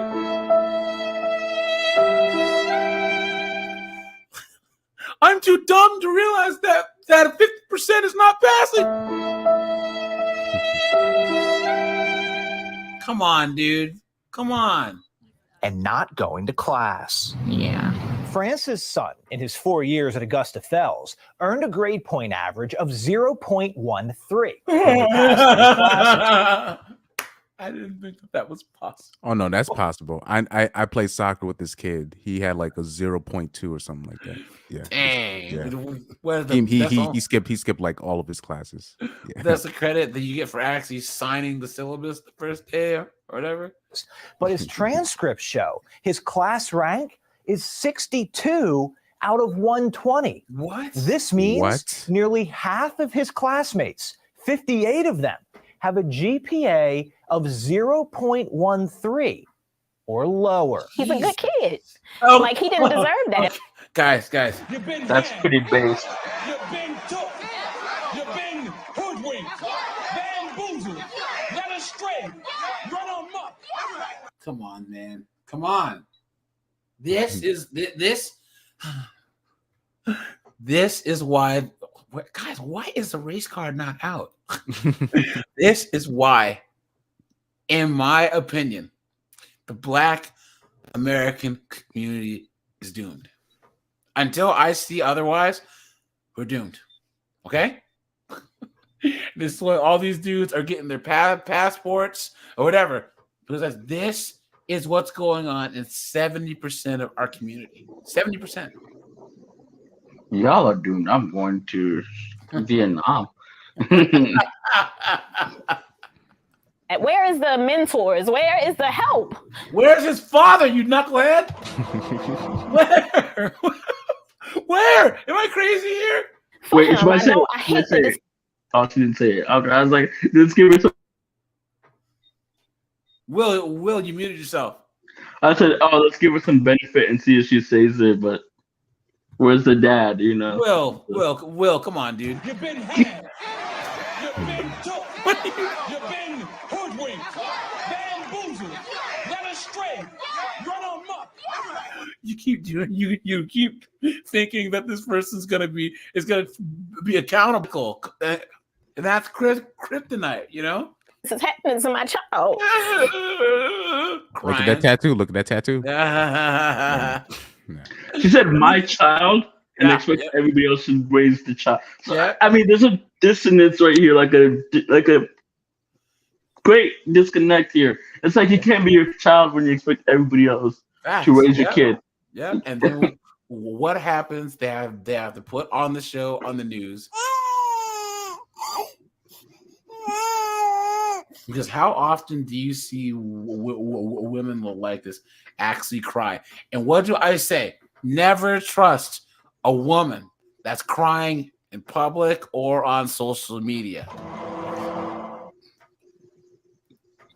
In your opinion, did the school system fail this child? Absolutely. This city school administrator who works inside North Avenue asked not to be identified for fear of retaliation. That school community failed this student. This administrator told Fox 45 News city schools failed because it has protocols and interventions set up to help students who are falling behind or have low attendance. Hold on, guys. I'll be right back. In France's son's case, they didn't happen. I get angry. There's nothing but frustration. We see on the news the crime that occurs, the murders, the shootings. We know that there are high levels of poverty in Baltimore. Things like this are adding to that. These children are why I do this work. Dr. Sonia Santelises was school CEO 4 years ago when France's son was a freshman, but she will not interview with Fox 45 News. Instead, we received this 2-page statement, which explains what should happen when a student is chronically absent or failing. The district says students received a letter about their academic status this past summer, and records can be accessed through the campus portal.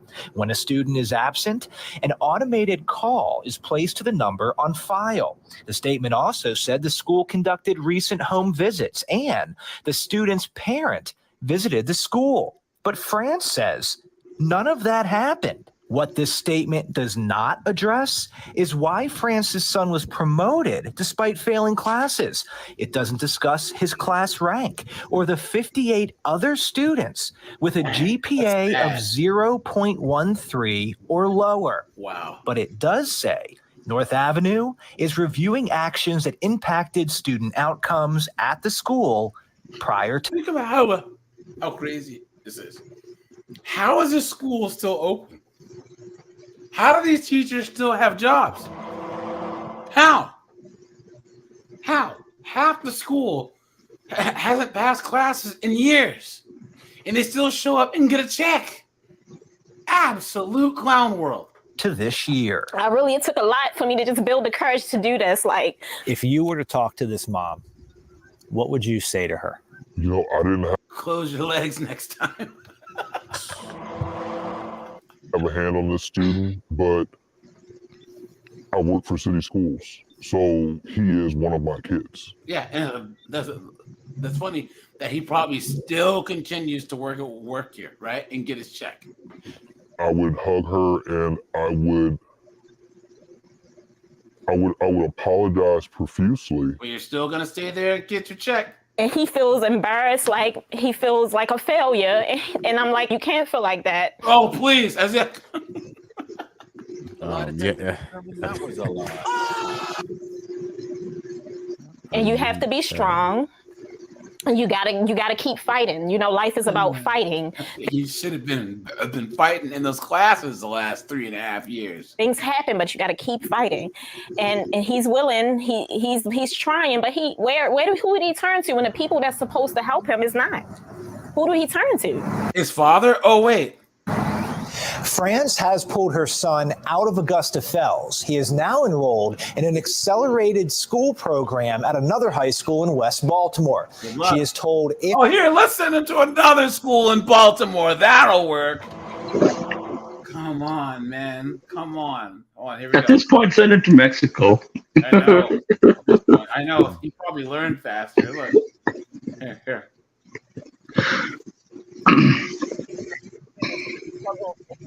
Learning last year, but it's been difficult to quantify the actual impact on California students until now. CBS 13 investigative reporter Julie Watts says compiled records that reveal stunning failure rates at local schools last year. Yeah, guys, other states and some California school districts are using this data to gauge and address the learning loss from last year. So we were surprised to— Hey, well, you have some background noise, so I'm going to mute, but just unmute. You're going to say something, okay? learn the California Department of Education isn't tracking pandemic fail rates, and neither are many local school districts. You think? Guys, drop a 1 in the chat if you're absolutely not surprised by that. Hey, Claire. Jonathan has 3 kids in 2 schools, which means multiple drop-offs and pickups each day. But after a year of distance learning, he doesn't mind. It was really amazing to see all the kids come back. And I would say the drop-off, too, is where most of the positive feelings come in. He says distance learning took a toll on his family. What was it like for you as a parent watching your kids struggle? It was horrible. Especially for his foster daughter. I definitely struggled a lot more than I probably ever have in school. Now a high school senior, Michelle worried she wouldn't graduate. I felt like I was so deep down in a hole that there was like no way to escape it. Oh, boo-hoo, right, guys? Boo-hoo. And we all know why she's wearing those long sleeves in California, right? Oh, don't say it. Don't say it. Okay? But we all know why. She's not alone. We submitted public records requests for student failure rates That's for more than funny. 50 local school districts and found overall for every 10 kids with a failing grade during the 2019-2020 school year, at least 18 failed last year. But maybe more surprising, more than half of the districts would not or could not provide the requested data related to D's or F's, some acknowledging they weren't tracking failure rates at all.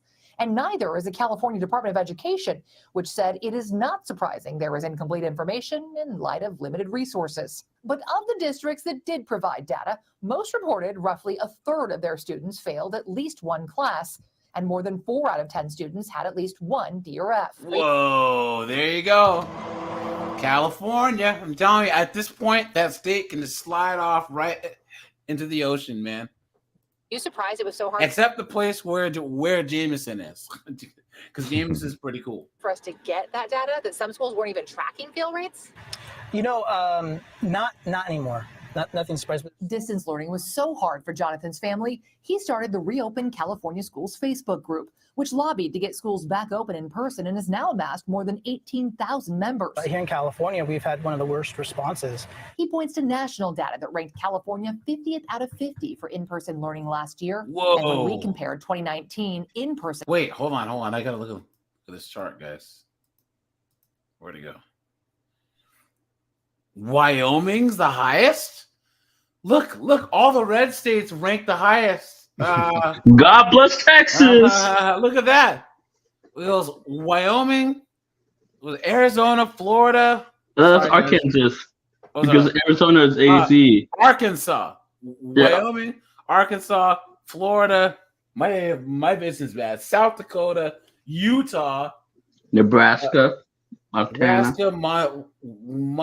Montana, Texas, North Dakota, Louisiana, Vermont, South Carolina, Georgia, I Mississippi. can't read this because my vision's bad. But look at that, and then all the bottom ones: California.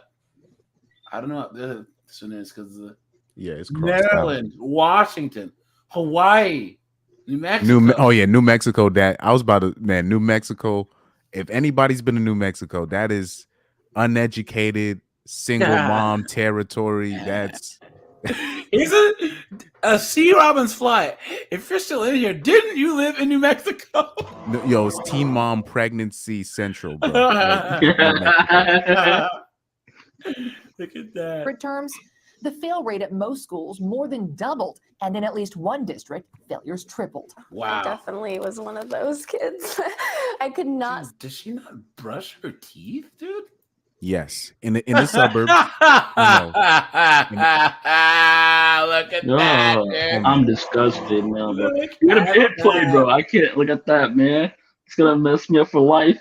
And I tell you, man, this guy, he has a foster daughter living in his house. That's an L. That's an L, dude. No way in hell. No way, dude. There's no way you can have a teenage girl who's not your blood living in your house. Beta. No way, dude. That's terrible. Too much risk. I could not see myself graduating for a long time. Like Michelle, many seniors this You year see how she's choose shaking? continuation school instead of graduation because of multiple Fs. Then came AB 104. The new law allows students to replace bad letter grades with a pass, no pass, essentially protecting their GPA along with their eligibility for college and financial aid. What? And the new law. Guys, I figured it out. The reason why they're doing this is because the colleges don't want to see. Hold on. Sorry.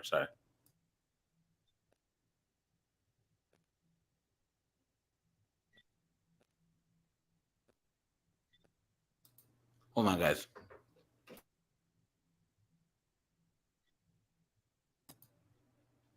They don't want to see their enrollment rates go down, right? So this is more people that they can squeeze student loan dollars out of, you know? Allows high school juniors and seniors with Fs to reduce their number of credits needed to graduate on time. And honestly, without having that, I definitely would not be able to graduate this year. But while AB 104 gave Michelle a fresh start, and some districts tell So us it's a participation trophy then. That's all it is. hundreds of their students took advantage of the law, allowing them to graduate on time. Other districts with similar fail rates reported few, if any, students applied for the help, meaning thousands could be left behind.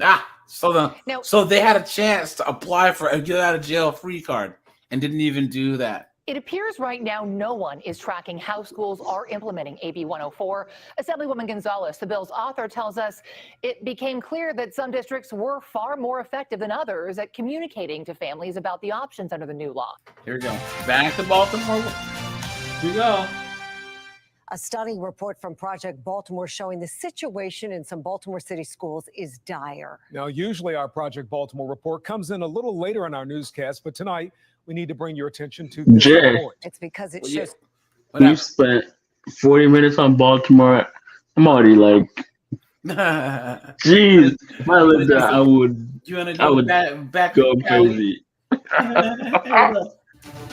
In the Reiner Report tonight, the California Department of Education released the first statewide standardized test results since before the pandemic started. ABC 10's Morgan Reiner is live in the studio tonight. And Morgan, the numbers show students are falling behind. Chris, reading and math are where kids in California are faring the worst. Less than half of California students are proficient in either one of the categories. New test scores out Monday paint a grim picture of the state of education. Something like 70% or so of the kids do not meet math standards, and something like 50% or roughly that do not meet English standards. Republicans have been pushing for months now for these results to be released before the November 8th election. The Republicans, who were mainly against closing up the schools and keeping the kids out, will be saying, "We told you so." Superintendent of Public Instruction Tony Thurmond told the LA Times it was a tough decision the state had to make. The Democrats, however, will say, look, especially in California, we had 100,000 Californians die from COVID. All we were trying to do is protect kids and keep kids safe. In Sunday's debate, Governor Gavin Newsom asked how Gaslighting. he faced public school parents across the state. There's a teacher shortage, burnout, and now these new test scores. His 4 kids go to private school. I'm passionate about public education. I'm a product of public education. My kids are going to school right behind our house, a Waldorf school, which is about creativity and critical thinking and the kinds of things. They just can't read or write. Yeah, it's a private school. Everyone else goes to public school. Advancing our public education system. And the approach we've taken is to provide that same kind of choice and opportunity that my kids are afforded for every single one of our 6+ million Californians going to public schools. His opponent, Senator Brian Daly, said despite all the recent historic funding directed to public education, California parents are leaving our education system because it's so poor, and it's not been fixed under your watch or the watch before. And you want to blame anybody? You can't blame a Republican. Republicans haven't been in control in California for the last 10 years. the pandemic has exemplified an issue, didn't create it. Even before the pandemic, 60% of California's students were testing below grade level in math and nearly half in English. Break it down by community, and it gets even worse. Illinois canceled the last school choice programs in their state recently, so they voted to get rid of all school choice vouchers, while Texas is passing school choice vouchers. Good. Good. Look at this. The last place that we're gonna go is Detroit. It's a rough report. Guys, buckle in for this. Guys, this is gonna be crazy. Detroit has been freaking Thunderdome for about 20 years now, dude. Straight up. You guys want to see what Detroit looks like? And don't do them like that, AJ. Let's leave Detroit alone. Let's leave, like they've been through enough. They've been through enough, man. And while you're at it, show Pastor Wayne T. Jackson. We don't need another hero. Look at that.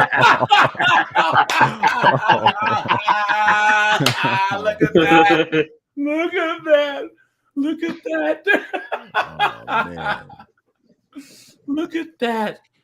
This is Detroit at this point. I got a story time. I was at work, and there was this guy, Kenny, that I know.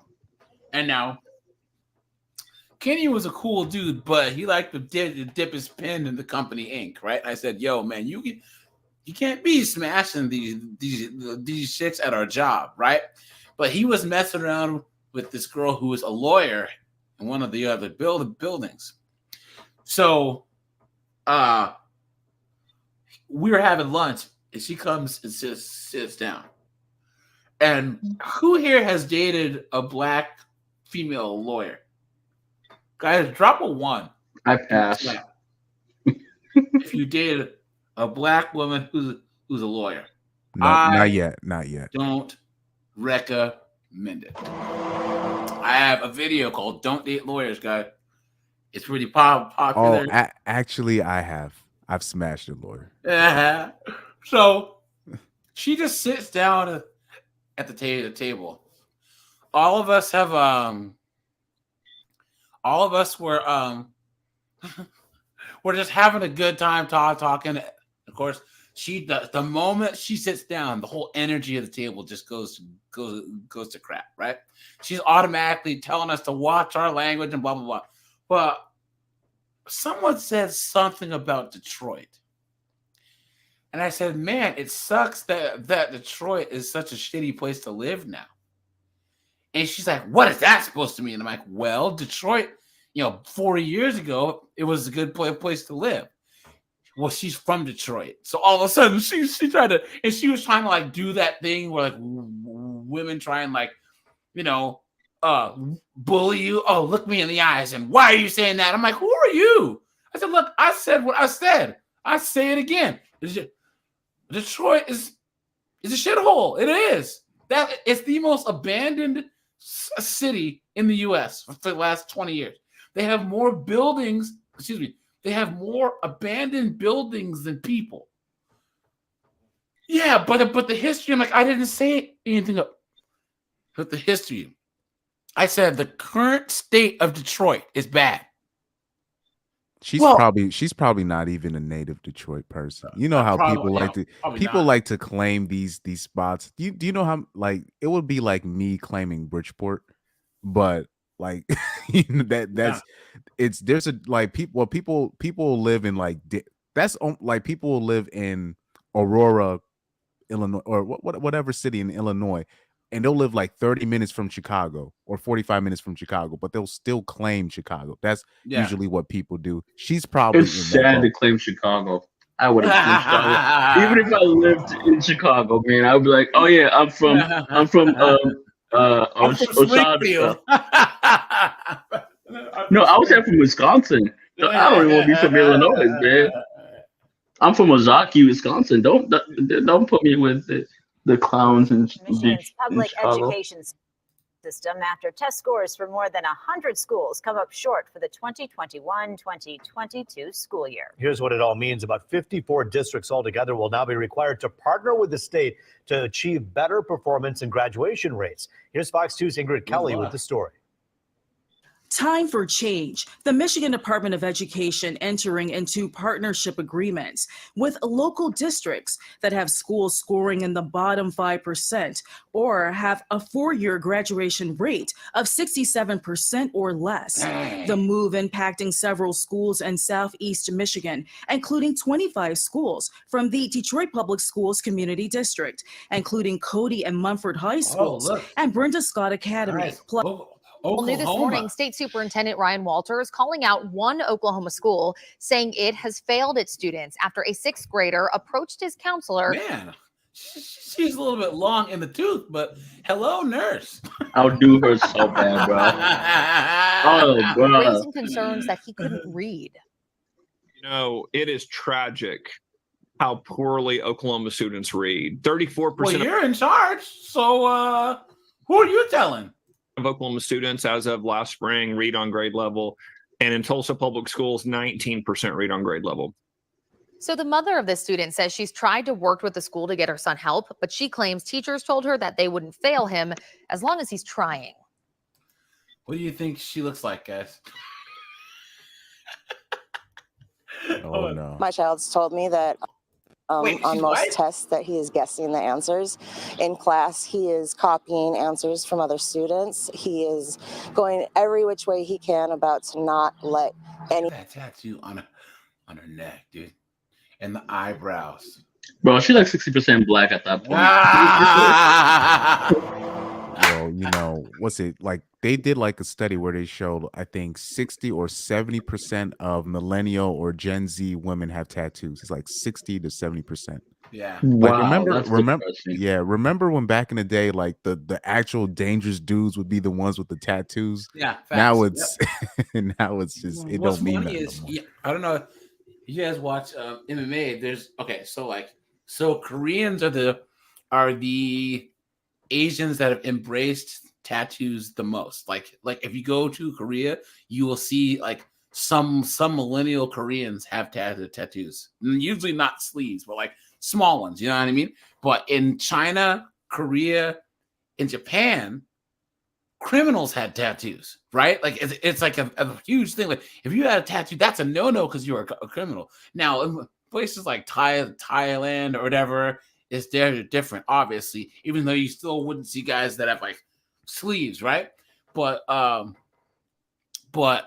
if you go to like Korea, yeah, but there's a lot of Chinese fighters that are MMA fighters that train at gyms in America. You see them starting, they're getting tattoos now. And it would be interesting to see if dude gets a whole sleeve full of tattoos and then he goes to visit his family in China, what they would think, you know? Anybody know that he doesn't know how to read.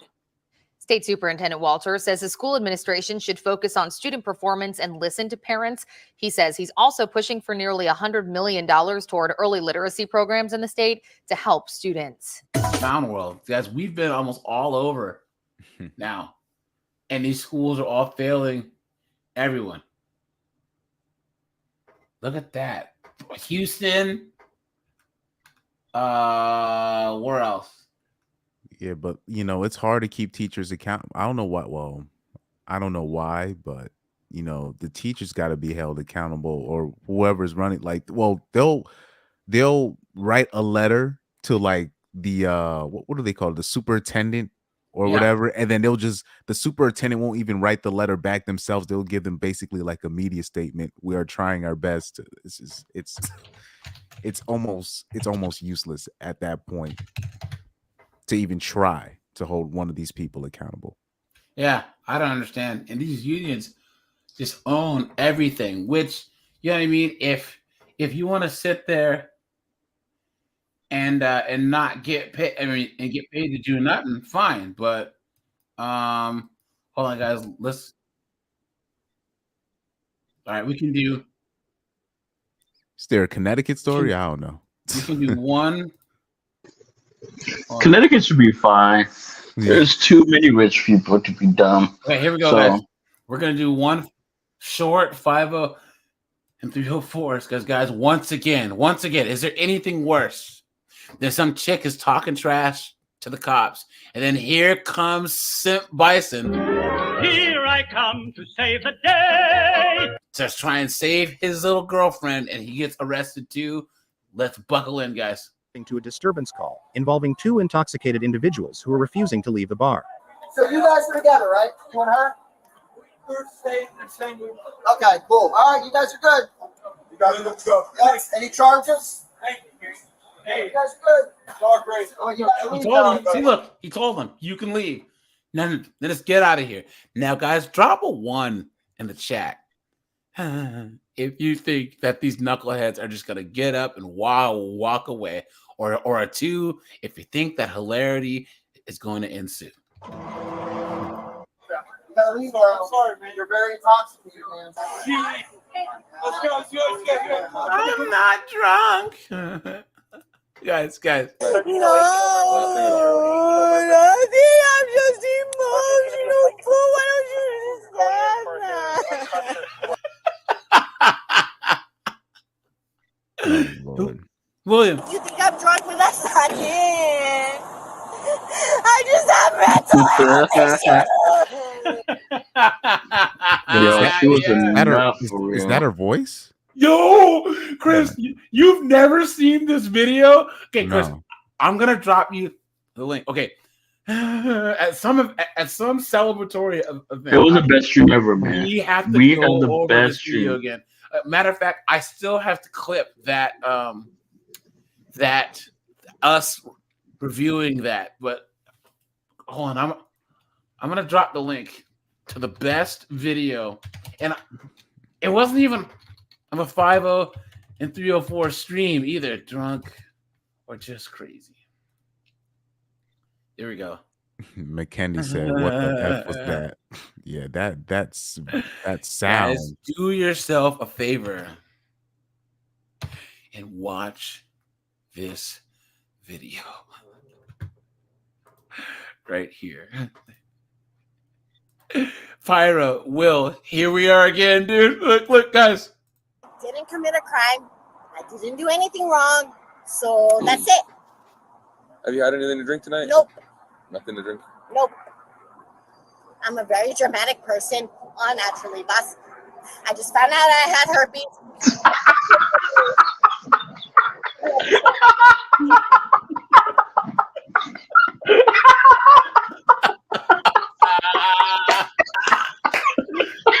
Sorry, this never fails to stop.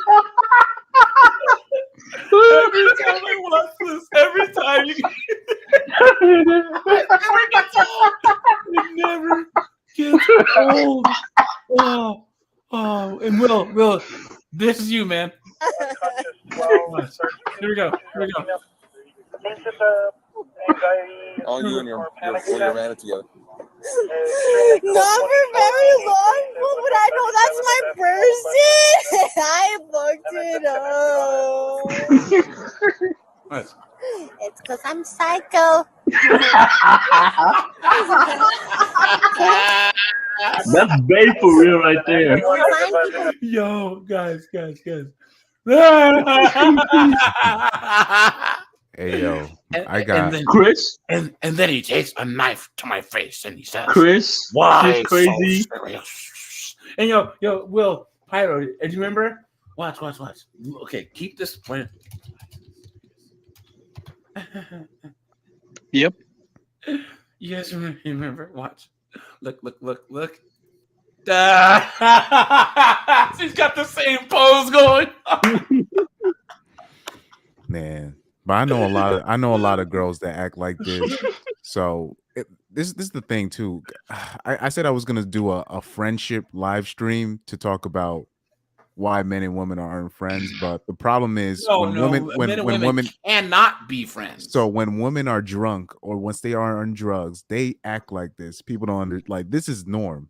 I see this a lot. And I'm like, I'm not trying to pick up the pieces on that end. You're not trying to put yourself at risk, trying to reel her in. You know what I'm saying? It's just not work. There's no, Good Joe says, I'll have nightmares.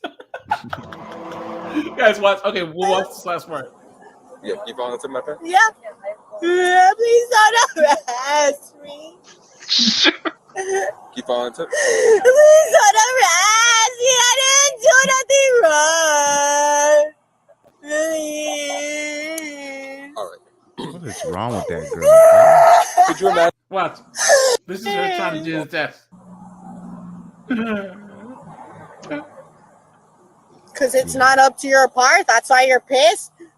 I don't. Follow to my pen. All right. Well then. Follow to my pen. Yes, babe. I learned how to follow instructions because of my man. He used to beat the fuck out of me. I didn't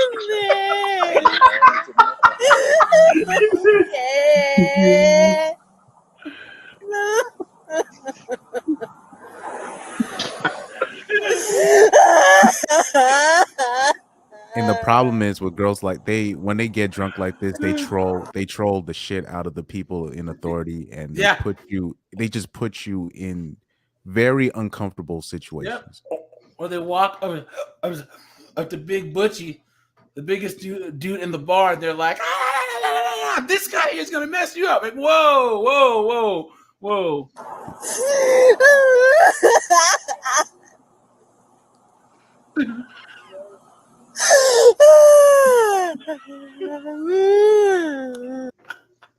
She was so live, man. I miss her. That stream was the best.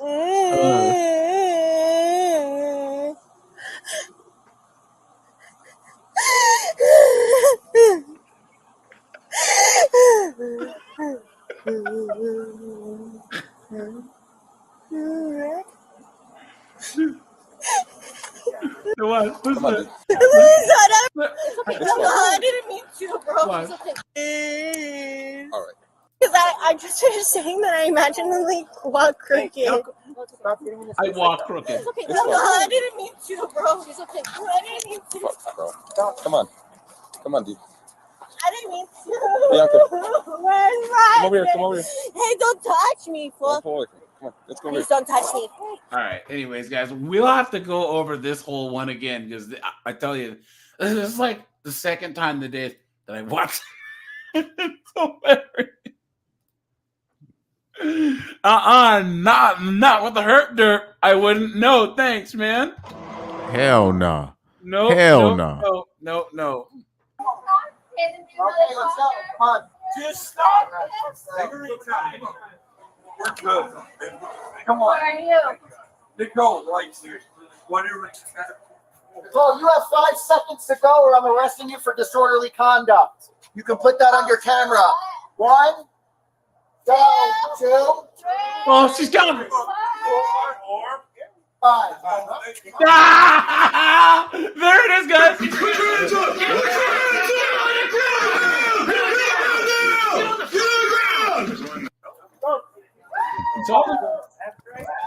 Hey, AJ. What happened? Apparently, I'm missing out in the power of female friendship. That's what I've been told. Please. That's Please. what I've been told lately. I'm Guys, like, all right.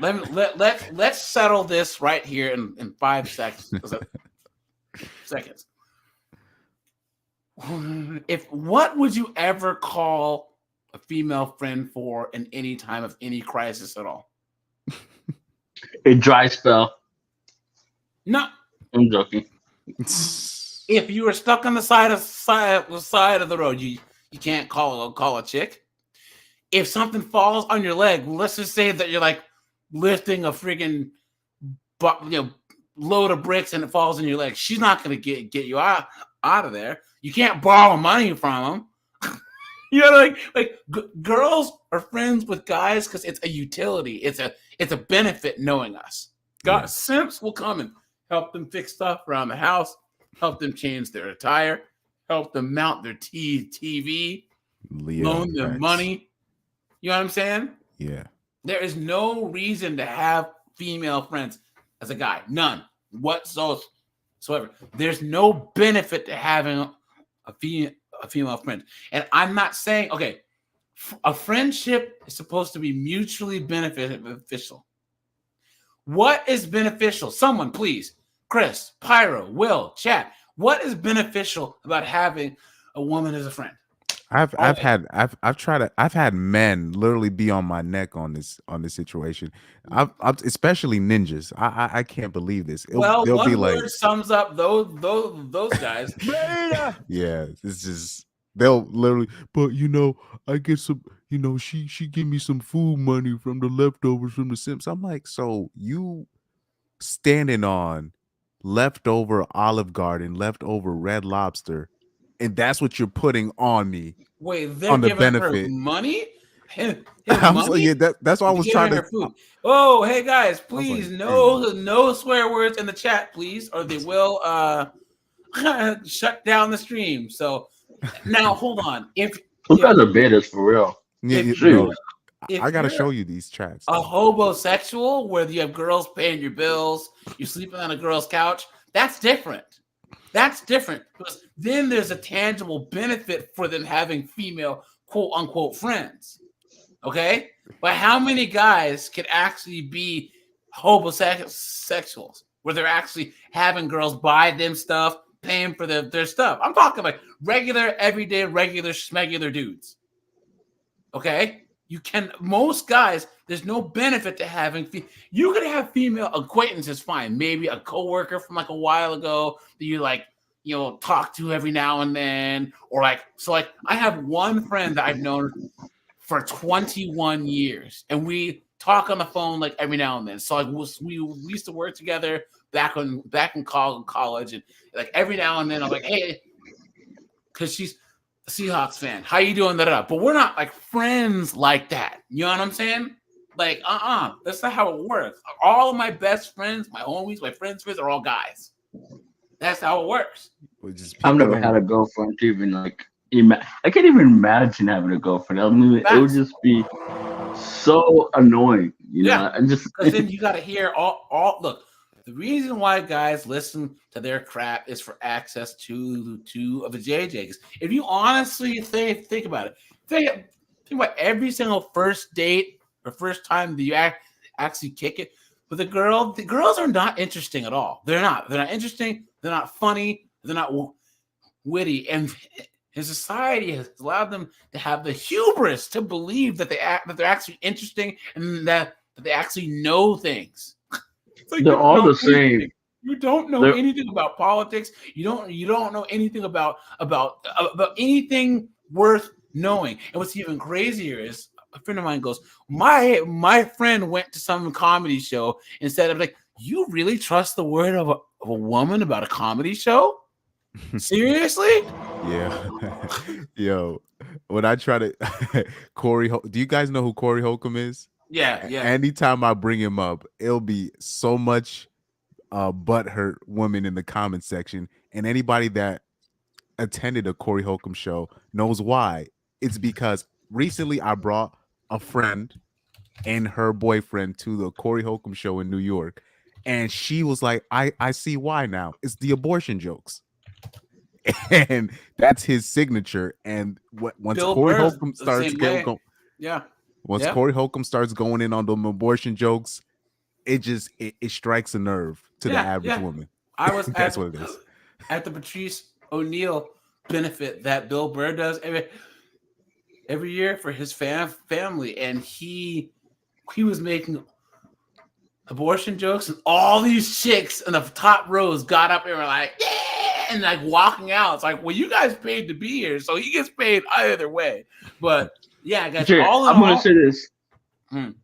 All girls today are the same. Their politics are the same. They eat the same. Like, I've never met a girl I've met guys who are different.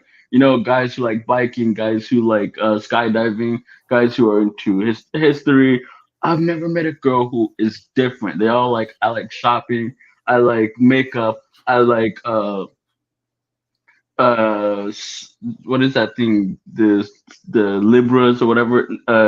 Astrology. All these astrology. All this nut stuff. Energies. The Libras. They're all the same. And I've talked to hundreds of girls. I've never differentiated from them. No, I'm an extrovert, so I've talked to thousands and thousands of people.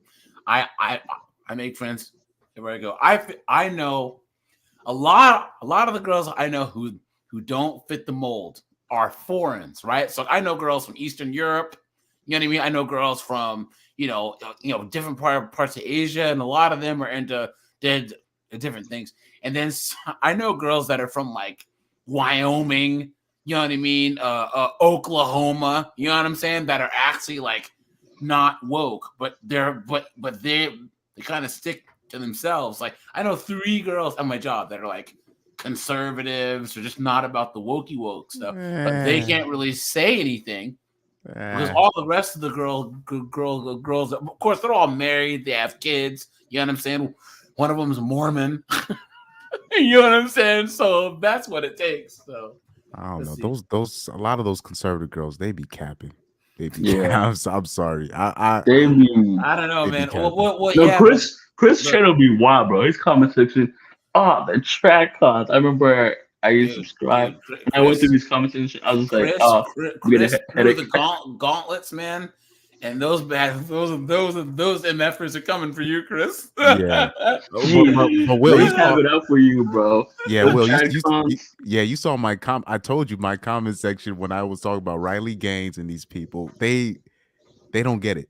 I was just like, they were like, what, how am I gonna sleep with them? And then like, some of these guys have fathers. I'm like, they were trying to make the mental gymnastics. It's crazy. These betas were doing. I was like laughing.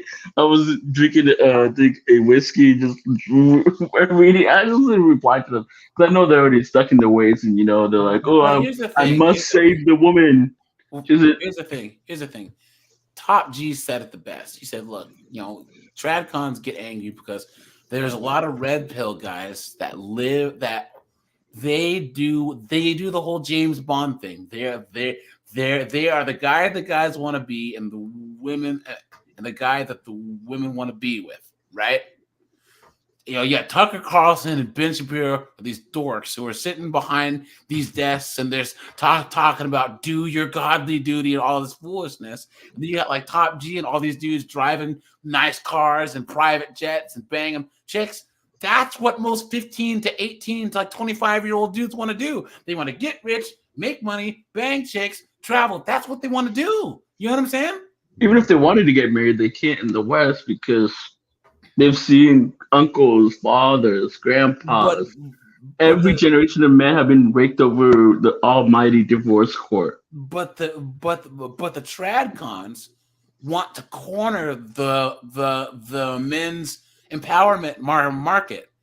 And the thing is, you're not cool. You are not cool. You never will be. This is basically the captain of the debate club going against the class clown. The class clown's gonna win every time. He's gonna make you look bad. That's just how it works. That's a great comparison. You know what I'm saying? That's a great analogy. Yeah. Oh, and speaking of that, I'm gonna show you guys one more thing. You guys know who Mackenzie Dern is, right? Because I'm gonna do a video on this. You know, Mackenzie. I've never heard of her. She got divorced, and she has to pay her ex-husband $5,000 a month. Hey, equality. Equality. She has to pay her ex-husband. I feel that's pretty low, though. She seems like she's worth money. Nah, she's an MMA fighter, dude. They aren't. They don't get paid a lot. They don't make that much, but yeah. Yeah, I never watched women's sports. So she's like, I'm basically fighting this fight to just pay my husband. Oops. Welcome to equality, man. You know what I mean? So hold on, let's go here. Hey, they marched 150 years for this, so they better be happy. True. Drop your phone. Drop your phone. Oops. Drop your phone. On his fucking drop. Drop your phone. There we go. Okay, you're great. Yep, I got it. Wrestler, bitch. Breaking your arm. No. There we go. You're doing great. Yep, you're just not listening. Hope it was worth it. You're going to jail for disorderly conduct, okay? In the drunk tank. You have your purse. Would you like your friend to have it? Took out as soon as you grab 30. He's like, yeah, nope. Let go. Did she not understand why she's being arrested?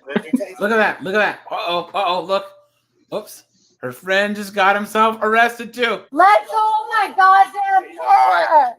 We're not holding your hair. He's holding your hands. Hold on. Look at this look in her face, guys. What is it? We're not holding your hair. He's holding. Dude, guys, and all these crazy videos with these chicks are all drunk, dude. You see that look of the beast in their eyes, and this is a time where you'll be laying pipe to some chick, and you got you're getting good strokes in. You see this look, guys, and I'm telling you, run! Go! Get to the chopper! Get out of there, dude! Straight up. Shout out to Electron with that. Yeah. Yeah. Hey, that's what's that boomer dude who has a financial Dave Ramsey.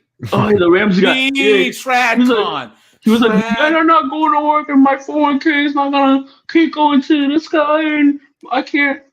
Ah, jeez, these TradCons, man. Well, we all know that Jesus wants you. You know what I mean? You need to step up and take care of your wife and clown world, dude.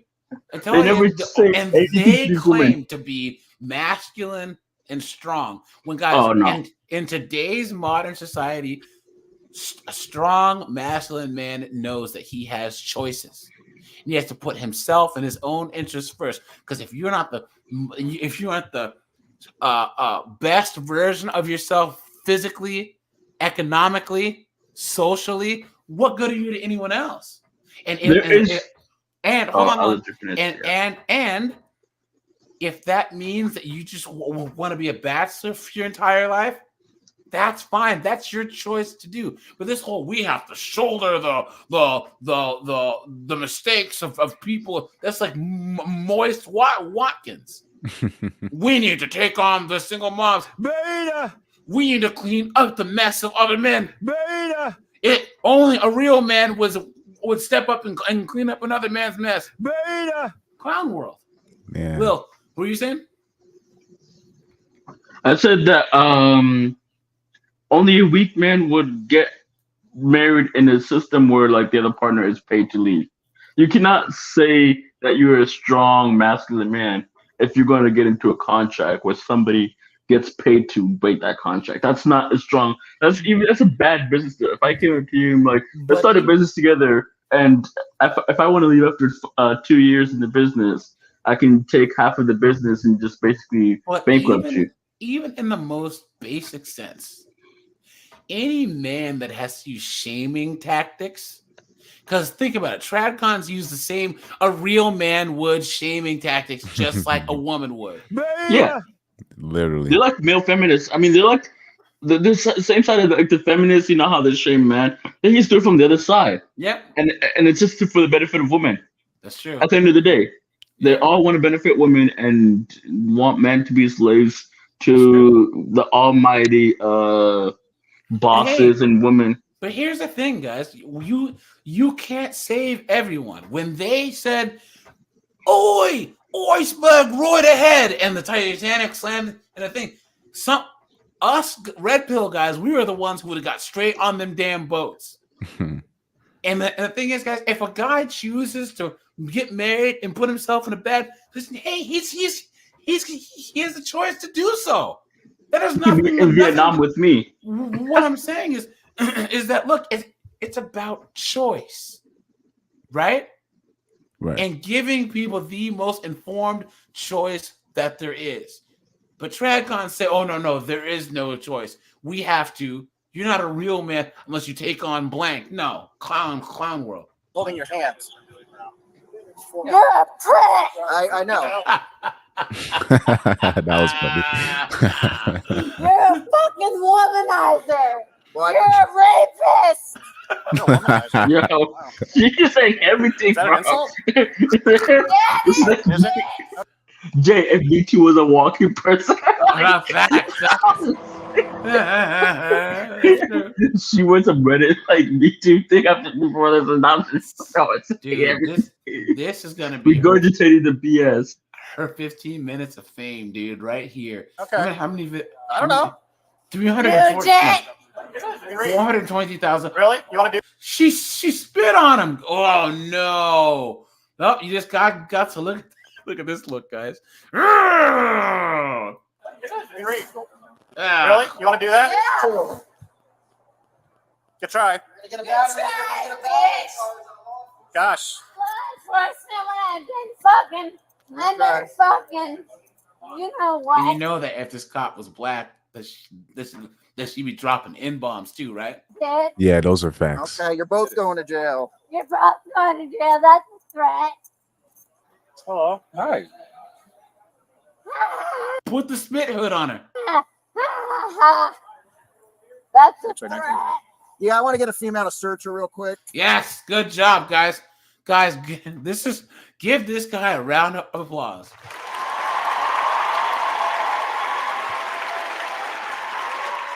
Always get a female cop to search. That's the only reason why we should actually have female cops, in my opinion. Stop! Don't kick his car. Stop. That's not mine. No. Don't do that. Come on, you're so bad. Hey, she put a dent in there. Give me my fucking phone. Can I have my phone? No. Stop. Let go of me, No. bitch. I don't want you spitting on me. Okay. That angers me. I gotta pay for that car now. Guys, well, they do have the universal solution.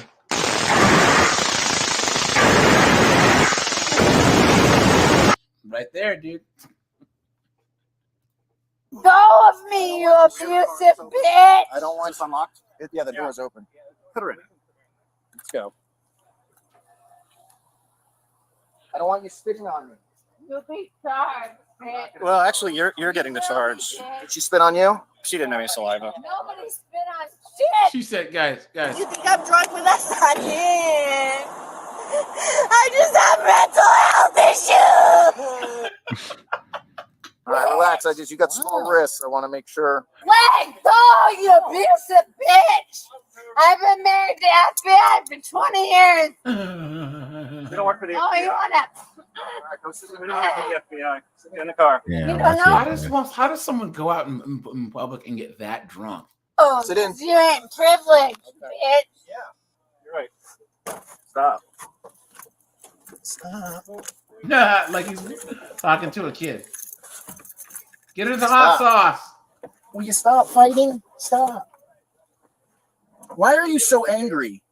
Because you're an abusive wife. Watch your foot.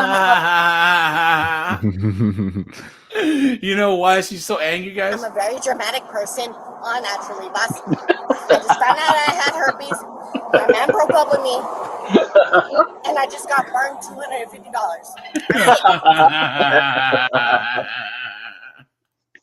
Tough day. Watch your foot. You're gonna hurt yourself. Watch your foot. It's like Watch they're your talking foot. to a kindergarten. She looks like an angry. You ever have a cat that's pissed off and it's like hiding, and you're trying to, like, I don't know, put it in its crate, and it's like, "Row," and it's hiding under the couch. That's what she looks like. Yeah. Now you're gonna get tied. Get off. They're gonna give her the hobblish. Stop. Stand up. Sit her. Dead weight. There's just a little too much drinking and fighting going on This today. knucklehead. Absolutely, sir. Look at this guy. Look at this guy. Guys. Here I come to save the day. Knucklehead. Leave her alone, man. Thank you for being slightly more quiet. Or well, watch it back there. There we go. Let me turn this air on for you, friend. Isn't that crazy, though? Look at the difference. And now he's dealing with the cops and how she is. Isn't this? And that's the thing that I like about this body cam stuff. Isn't it indicative of our society as a whole? You know what I mean? Literally, man. No, because you're acting out of control. You're out of control. Where's your ID at? Don't worry about it. You lost my fucking ID. No, we have It's everything. foreign identity theft, you fucking pig ass bitch. Push my head down. Yeah, if you you're spit, you're motherfucking spitting on abusive yourself. shit. Somebody else. Fucking. Don't cross her legs. She has an N-bomb coming. Watch. I guarantee. Thank you. I guarantee she has an N-bomb. Tighten it all the way. There's one black cop. She's been waiting to say this her whole life. And the crazy part is what people don't understand with girls like that, they be the most liberal. Yeah, facts. When they That's sober, like, yeah. they be the most liberal you would never think. You'd be like, That's whoa, true. whoa, That's whoa. like when where's the this whole coming from? baby deletion thing came out. Everyone sure did have some choice words for Clarence Thomas, didn't they? Yeah. Police the bills! Help me! Oh, now she's crying. Guys, she said, Mom. Give these guys a round of applause, dude. Jay. Let me put her in there. Jay. What happened? If you watch Clarence Thomas nomination, there was like white people standing outside the White House with like "Coon fell out," Yeah, all yeah. this stuff. Son, I was like, Yep. and They went straight there too. They went straight to it too. they didn't No talk nothing hesitation. about him. I this is even before Anita. They just hated him just And because it's he funny didn't. because what about all the women on the Supreme Court that voted that way too? How about that? Because we have the most diverse Supreme Court, and they were the ones that actually struck down Roe v. Wade. Funny how that works. Yeah. Every time that it was a whole bunch of white dudes, Yeah. it stood. So Men should stay out of women's bodies unless you agree with. That's what they always say. Like you should stay out of women's body. I'm like, but the Supreme Court was all male. So and now you have women who voted against Roe, and also not just women, people of color, and so basically the multicultural society that they wanted has come into fruition. Sure. All right. Maybe she'll like you. What's going on, Nicole? What the fuck do you want, you stupid bitch? Okay, can That's pretty based. Maybe she'll like you. Hey, how you doing? Shut up, you bitch. That's freaking perfect. That is perfect, man. That's hilarious. Oh, man. What the fuck do you want, you fucking? Oh, she is. Because she's kicking and spitting. So. Dude, did she drop the N-bomb right there? Kicking and spitting. What? Can she not talk? What did you have to take? There's another car. What are you taking my vapes for? How many vapes you got? 2. What do you know about fucking? What do you know about fucking? What are you touching my bra for, you rapist bitch? Oh my goodness! Touch me, bitch. How embarrassing. How yeah. embarrassing, dude. What do you know about fucking human fucking trafficking, bitch? What do you know about fucking One count disorderly. anything about anything? I'm sorry. You wouldn't know about anything. Wait a minute, dude. Anything about anything? Hold on. Thank you. I'm sorry. Dude, cop can get it, man. Hello, Yeah. nurse. Straight up, dude. No, don't. Straight up. No. I will say, guys, do anybody listening to it? Do not fold a cop. Do not. I Fold told a you. I folded No. a couple cops, No, man. I have a No, video chill. called No. "Don't Date Cops." No, Do not- don't mess with cops. Yeah, Not date Yeah, them, I but you agree. can like. Oh, No. dude, Bang Do on. not they will track you fornicate. down. Do not fornicate. Do not sleep with them. Do not even go on a date with them. Yeah. Please, I'm telling. Okay, what about booty call? No, No. They have the Nah, biggest gang in the city that they can call on you, dude. Stop. Straight up. You I'm don't talking know. I'm talking about boy. man You guys and are woman. scaring me. I'm talking about man and woman. Do not date cops, Cops. please. Nope, If you don't want, do man and woman. Don't do it. Did you make a video about it on your channel? Yeah. I made I a had whole one. video about it Hold on my on. channel. Okay, I'm gonna go watch it to see. Hold on. 'Cause- I'll drop the link to my Chris. Can you please drop the link to your channel, my friend? Oh yeah, sure. My channel, yeah. I'll put it Yeah, in. check out Yeah, Chris chat channel live. He Let me, pisses off the TradCon so much. I love it. Let me cops. But yeah, guys, do not date cops. Do not even not even booty call. That's a good question though, because people will ask, but no. Absolutely not. You Absolutely. got any other like no-nos? 'Cause I mean, I like also nurses, but I know nurses are bad. Look, like nurses, you can fold, but I'm just saying when you're dealing with a female cop, say if something goes wrong, like you want to cut it off, like she can stalk you with impunity. I'm talking and who about. are you gonna call? The cops? That's why I say don't even smash. Like now with nurses, that's different. I mean, the first cop I folded, we met at the bar. I didn't even know she was a cop, and so I think she's probably undercover or something. And so I bought her a couple of drinks and went back to her place. I didn't go to my place, and I used a pseudonym. Man, Okay, so then you were lucky then. Don't do that again. And you said you used the pseudonym, right? Okay, so yeah, but that's just don't. It's if you like say if you know going in, you know she's a cop, don't do it. That would be my recommendation for men. Okay, yeah, you know. If I know I'm going in with it, no, I'll be scared, bro.